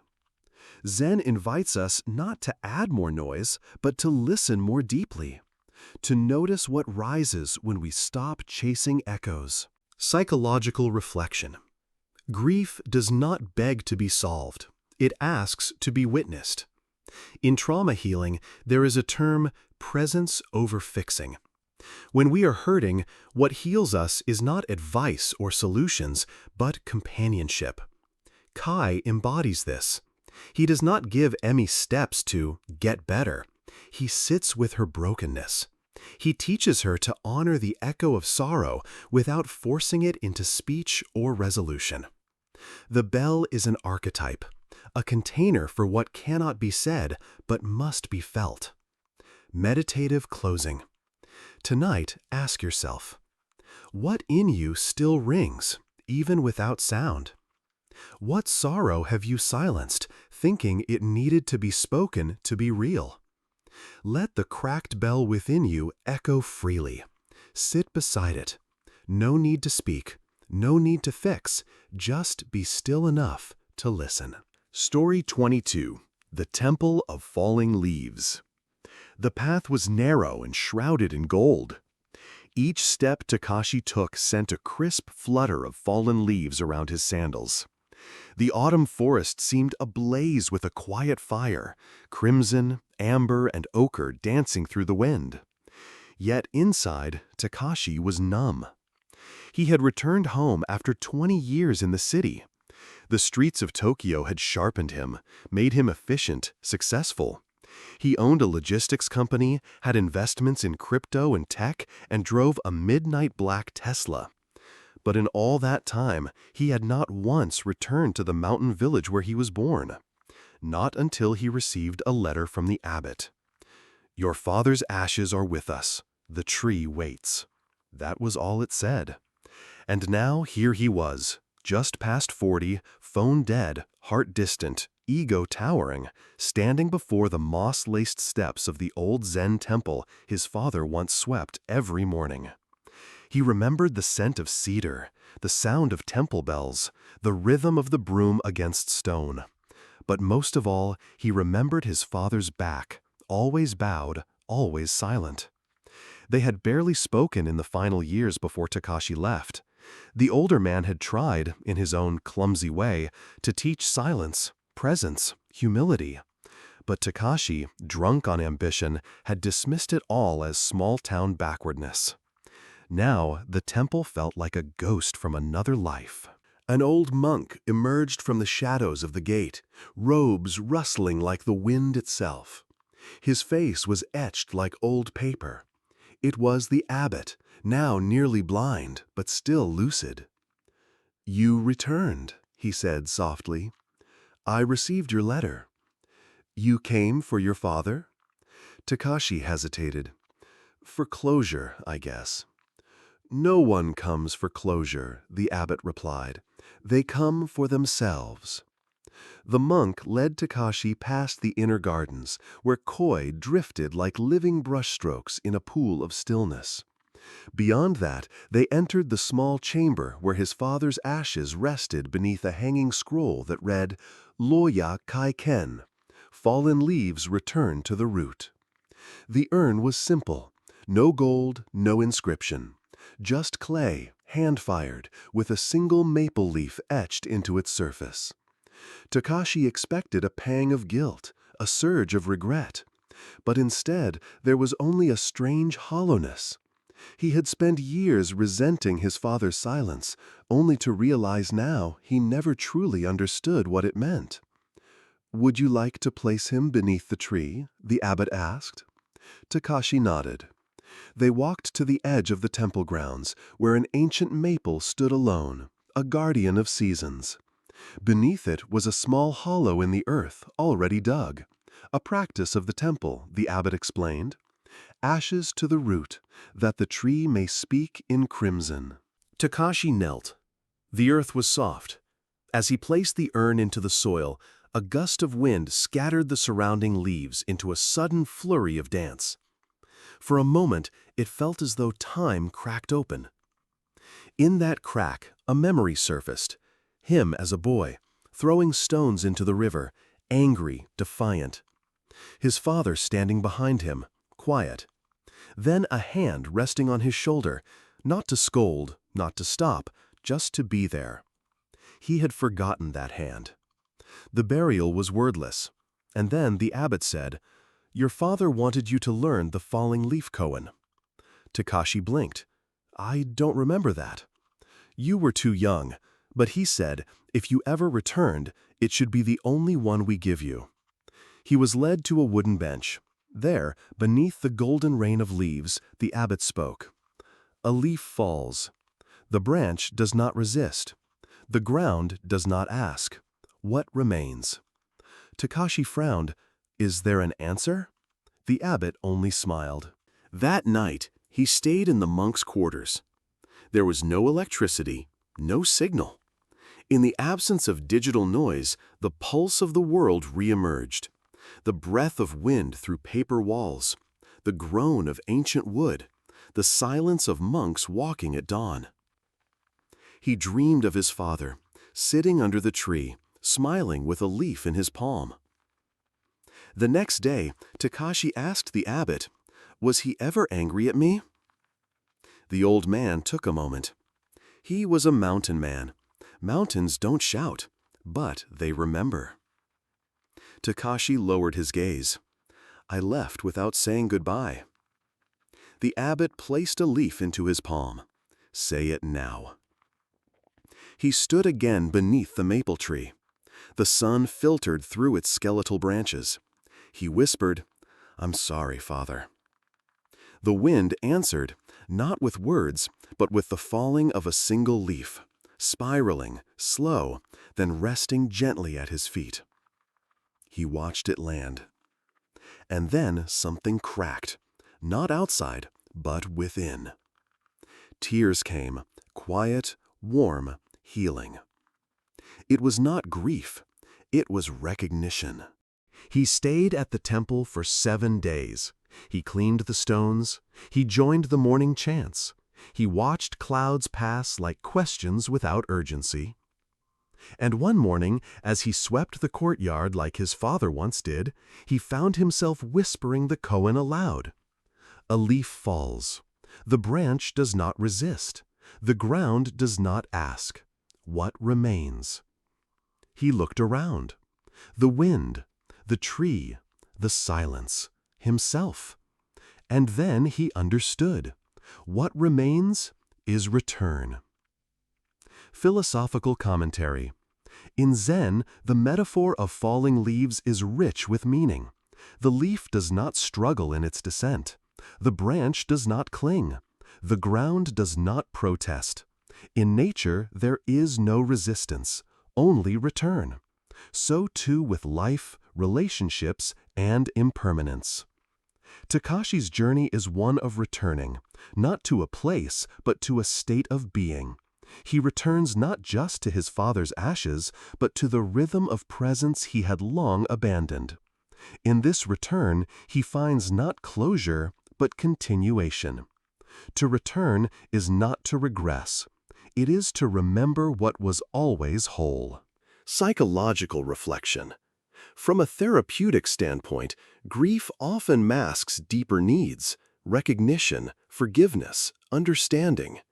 Many who appear numb are not empty, but overwhelmed, cut off from the inner voice that was silenced by trauma, ambition, or abandonment.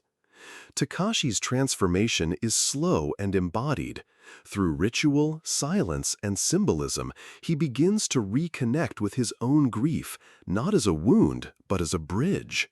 When emotions are given space and the ego is softened by nature and presence, healing can happen without a single word exchanged. Meditative closing. Sit in stillness. Imagine a single leaf falling. Do not name it. Do not catch it. Just watch. Let the wind teach you about letting go. When the leaf touches earth, ask gently, what within me has also landed? And breathe. Let it be enough. Story 23. The Bell of No Return. The old monastery on the mountain was shrouded in clouds more often than not. Travelers rarely ventured there except for the faithful, the weary, or those with burdens so heavy they could no longer bear them. It was said that atop the eastern cliff stood a great bronze bell, tarnished by time but untarnished in purpose. They called it the Bell of No Return. Legend whispered that to ring it meant letting go of something forever. No one knew who had cast the bell. No one remembered the first to ring it, but all remembered its sound, deep, sorrowful, and infinite, like the mountains sighing. It was just past the winter solstice when a young woman named Kaya climbed the mountain path. She had traveled 3 days from the lowlands through snow and silence. Her footsteps were unsure, her breath thin, but her eyes never wavered from the summit. Clutched in her palm was a small white stone, smooth and warm from being held for hours. When she reached the monastery gates, she collapsed in the snow. The monks found her at twilight, and though they asked no questions, they gave her tea, warmth, and silence. She did not speak for 2 days. On the 3rd morning, she sat across from Master Daisetsu, the abbot. His beard was white, long enough to touch his lap, and his eyes held the stillness of a forest before dawn. "I've come to ring the bell," she said. The abbot nodded once, slowly. "Then you must first sit." Kaya tilted her head. "I've already sat for 2 days." "No," he replied, "you've recovered. Now you must truly sit." And so Kaya began to sit. Morning meditation, midday contemplation, evening silence. She swept the stone paths and prepared the rice. Days passed like leaves drifting in a stream, indistinct, quiet, timeless. Only on the 9th day did she finally ask, "Why must I wait to ring the bell?" The abbot was washing bowls by the well. He did not turn to her. Because what you let go of is not the same as what you wish to escape. That night, Kaya could not sleep. In her dreams, she saw the bell, a towering, unmoving sentinel, and herself, tiny, standing before it. She reached to pull the thick rope, but her arms would not lift. Her feet were buried in snow, and she wept without tears. The next morning, the abbot called her to the upper pagoda, where a small group of monks was gathered. He gestured for her to sit. "What is the weight you carry, Kaya?" She hesitated. The words were hard to speak, not because they hurt, but because they were soaked in shame. "I hurt someone," she whispered. "I was angry. I said something cruel to my mother before she died. She passed the next morning, and my words were still there, between us." The room was silent, holding her pain with the tenderness of snowfall. "And now?" asked the abbot. "I want to let it go, but I don't know if I deserve to." The abbot poured tea, his motions like poetry. "The bell," he said, "does not erase, it releases."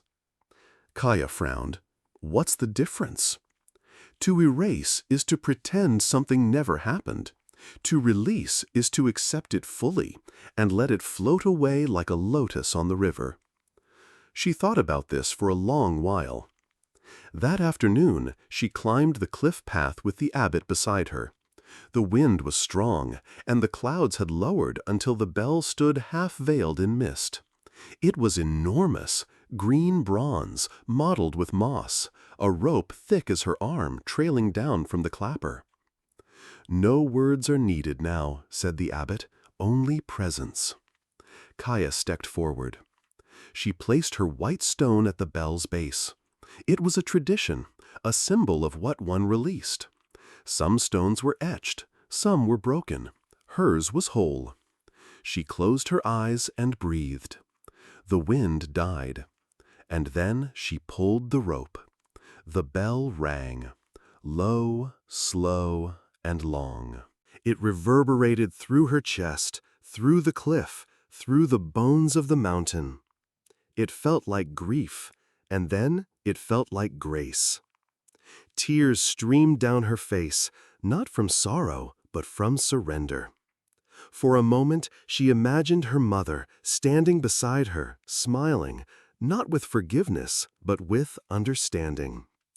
When the echo faded, the abbot bowed. Kaya did too. They walked back in silence. From that day forward, Kaya stayed. She took no vows, wore no robes, but remained within the monastery gardens. She became known for her quiet laughter and the way she listened so deeply that people felt lighter after speaking with her. Years later, when another visitor came, shivering, broken, silent, Kaya was the one who offered the tea. She did not ask questions, only smiled and said, "Perhaps it's time you sit for a while." Zen Parable Reflection. A monk once asked his master, "How do I let go of the past?" The master brought him to a river and handed him a rock. "Hold this tight." The monk did. "Now let go," the master said. The monk did. Was that hard? No. Then why do you think your thoughts are heavier than a stone? Philosophical commentary.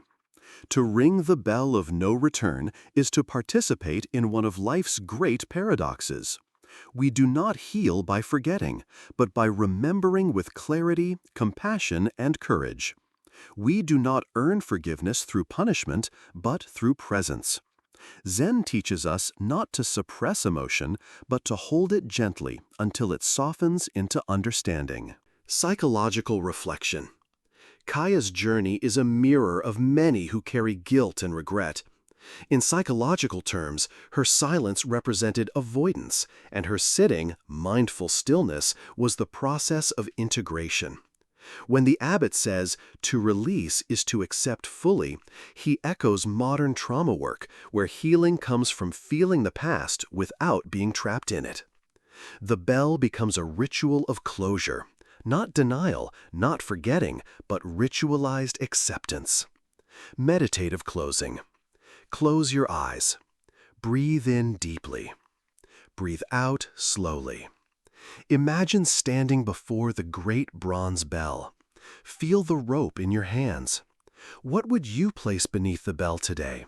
What pain, memory, or self-condemnation might you let rest there, not to be erased, but released?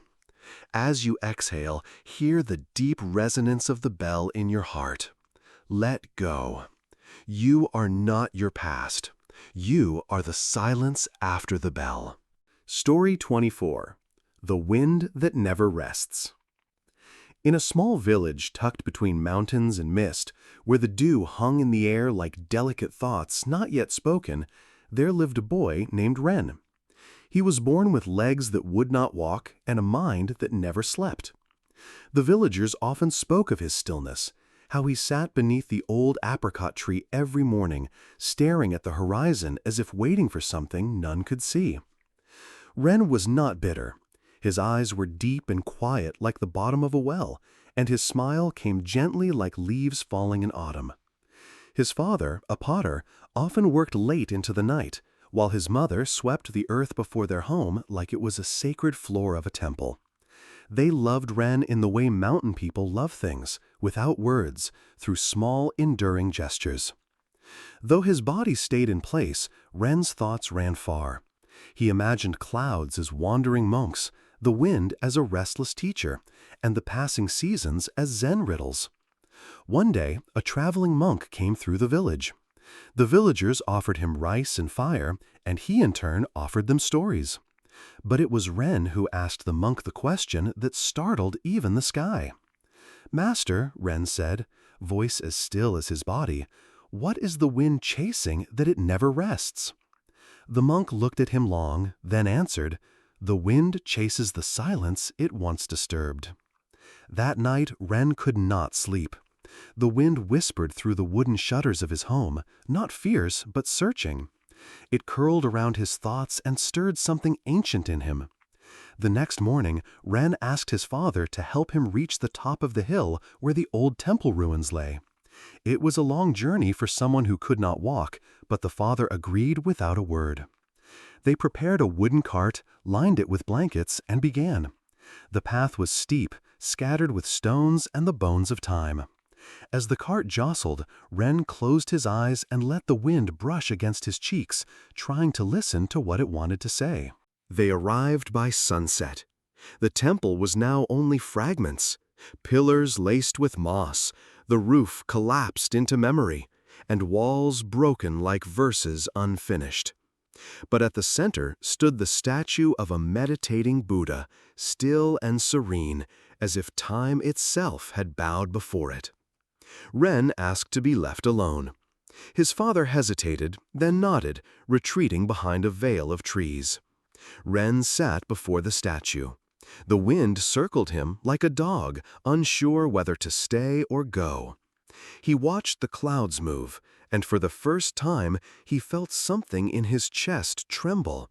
Not fear, but a question older than his body. "What if," he whispered to the wind, "you are not chasing silence?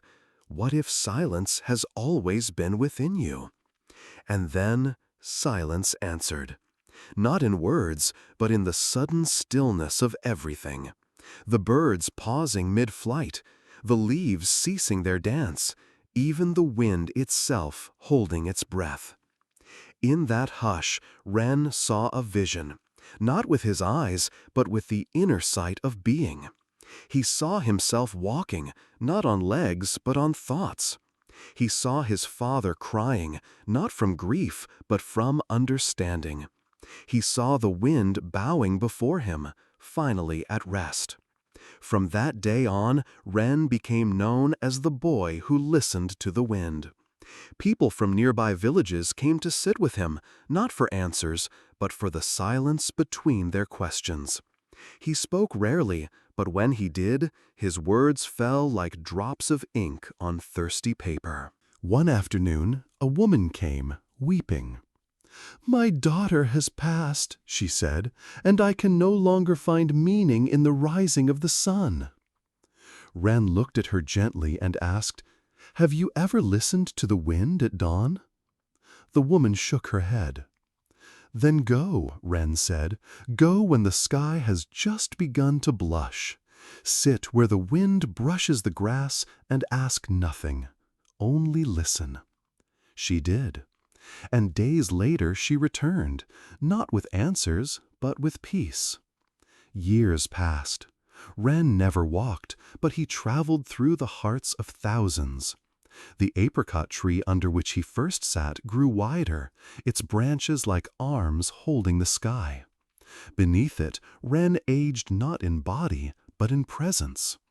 Even as his hair grayed and his fingers thinned, his silence grew heavier, like a full moon resting on a lake.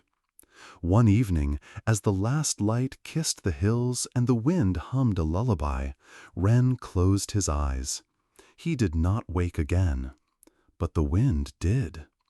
It passed through every village Ren had touched. It brushed against faces like a memory. And when it reached the ruins of the old temple, it circled the Buddha statue, then fell still.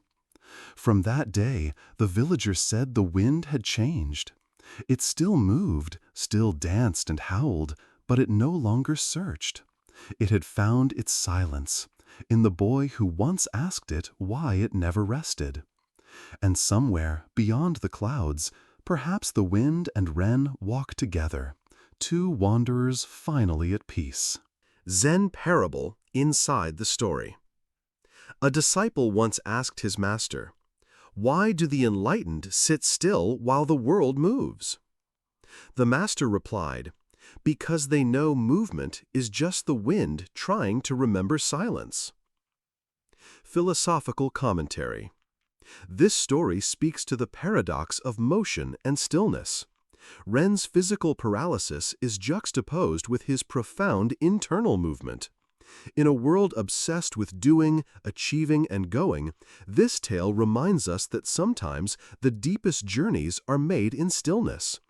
The wind, a metaphor for restless seeking, ultimately finds resolution not in conquest, but in the quiet presence of one who simply listens. Psychological reflection. The story of Ren invites listeners to consider, what are we chasing that already exists within us? Like the wind, we often pursue peace in external validation, in change, in motion. Yet peace, like silence, is a state we can return to, not discover for the first time. Ren models the power of radical acceptance and presence, even in the face of limitation. Meditative closing. Tonight, before sleep, sit in silence for a few minutes. Listen to the wind outside, or the silence inside. Ask yourself, what part of me is running, and what would it feel like to let it rest? Let this be your gentle mantra. Even the wind, in its wisdom, knows when to be still. Story 25. The Last Lantern. The rain had not stopped for 3 days in the mountain village of Toronto. Mist swirled around the bamboo groves like ancient whispers, cloaking the world in a gentle hush. Only the rhythmic patter of rain and the occasional cry of a distant crane punctuated the silence. It was in this soft, mournful lull that the old monk, Master Genjo, lit the last paper lantern. He had been lighting one each night for the past 99 days, a ritual he never explained. The villagers speculated endlessly. Some believed it was a prayer for a lost soul. Others thought it marked the end of his teaching years. But Genjo, as always, remained quiet. His eyes, half-lidded from age and long meditation, only smiled. The lanterns were not elaborate, simple frames of pine and rice paper, inked with a single word each. They bore names, phrases, sometimes symbols. He set them afloat in the pond by the temple gate, where koi circled lazily beneath the surface, the orange and white of their scales flashing under the flicker of flame. On this, the 100th night, the rain did not deter him. Genjo leaned into the wind with a bamboo umbrella in one hand, the final lantern in the other.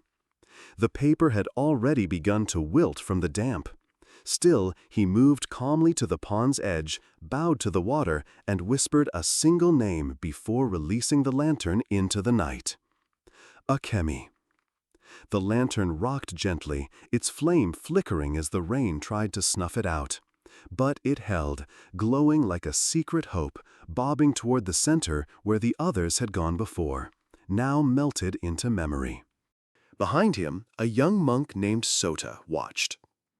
Sota had served Genjo for the past 7 years, drawn by the old master's quiet wisdom and the temple's solitude. Yet in all that time, he had never heard Genjo speak of Akemi. "Master," he asked softly once they were inside, shaking water from his robe, "who was Akemi?" Genjo warmed his hands by the brazier and poured tea into 2 worn clay cups. "She was a student," he said after a pause. "Once, long ago." "That was her name on the lantern?" The old man nodded. "The first one I failed." Sota blinked. He had never heard the master speak of failure before. Genjo gestured toward the tea. "Drink. It's a long story, and the rain isn't leaving us soon." And so it began. Many years ago, before the temple had moss on its roof, and before Genjo's beard turned silver, a young woman came to the monastery. She was not like the others. She didn't kneel at the gate or beg to stay. She simply arrived, eyes bright with fire, voice calm. "I've read all the sutras," she said, "but I've never sat in silence. May I learn?" Genjo, who was still learning how to teach, hesitated. Most students came broken, seeking solace or answers. Akemi came whole, but restless. He accepted her anyway. At first, she struggled with stillness. During zazen, her legs would twitch, her eyes darted, but she never gave up. When others snuck away or fell asleep in the garden, Akemi sat through the night, even when the wind howled through the trees. In time, she became the temple's brightest student. But that, Genjo said, was also the danger. Soda looked up from his tea. Because of pride? No, Genjo said, because of despair. One winter, a sickness swept through the region, a fever that took children in their sleep and left elders coughing blood. The temple opened its gates, offering what care it could. Akemi, fearless as always, tended to the ill, even when others recoiled. She wiped brows, whispered prayers, offered rice porridge to hands too weak to lift a spoon. Then one morning, she didn't rise for meditation. Her own fever came quickly. Genjo stayed by her side. For 3 days and nights, he cooled her with water, sat in vigil, whispered chants. And then, as dawn broke on the 4th day, her eyes opened. "I saw the river," she said. Genjo leaned closer. "The river?" Akemi nodded.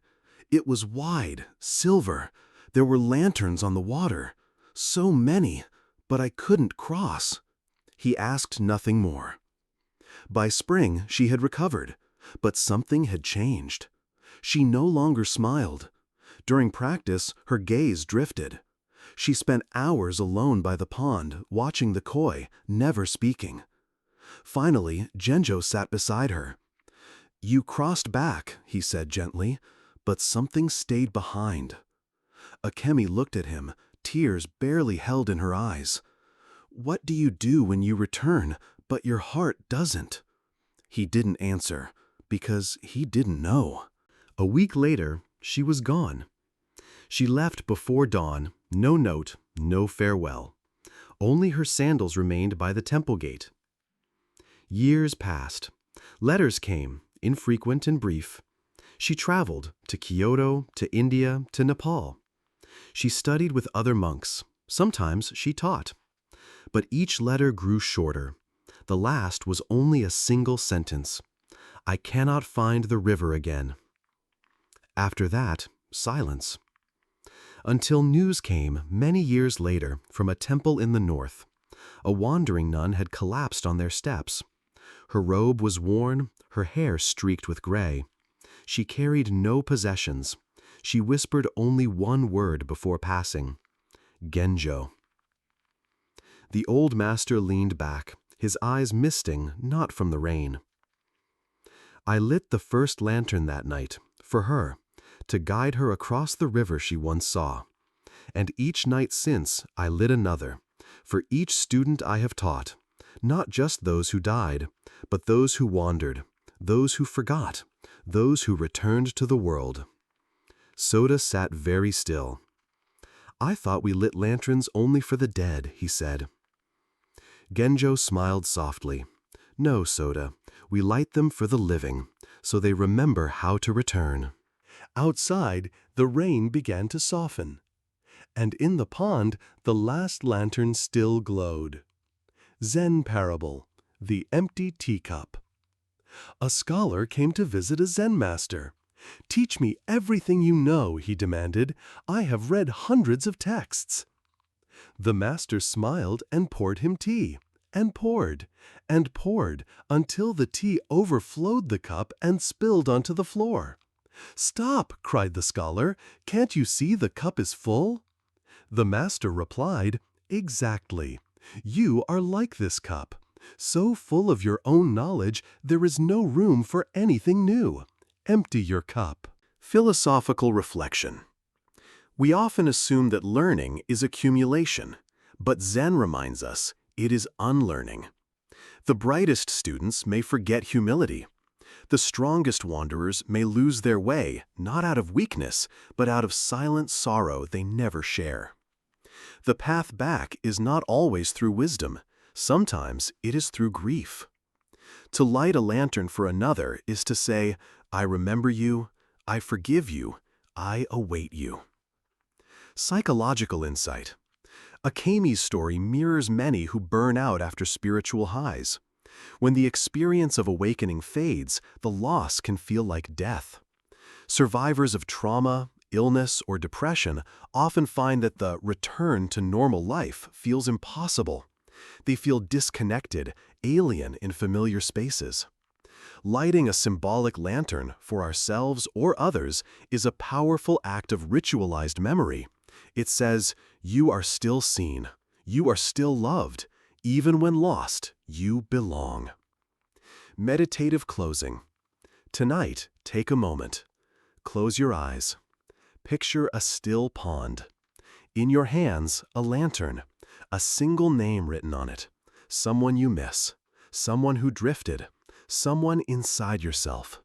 Set it afloat in your imagination and whisper gently, "Come home." Before we part, take a quiet moment to breathe. If these stories have stirred something within you, perhaps a memory, a question, or simply a silence you'd forgotten, you are not alone. This channel, The Empty Boat, was created as a gentle space for stillness, reflection, and healing. A floating vessel with no oars, guided not by force, but by the flow of understanding. If you found peace here, or even discomfort that pointed you toward growth, please consider sharing your thoughts in the comments below. What resonated with you? Which story stayed with you after the echo had faded? We invite you to reflect, to respond, and to journey with us further. Your presence here is the wind in our sail. If you'd like to continue exploring the depth of Zen wisdom, psychological insight, and soul-soothing stories, please like, share, and subscribe to The Empty Boat. Let others find this space. Let others sit beside you in the stillness.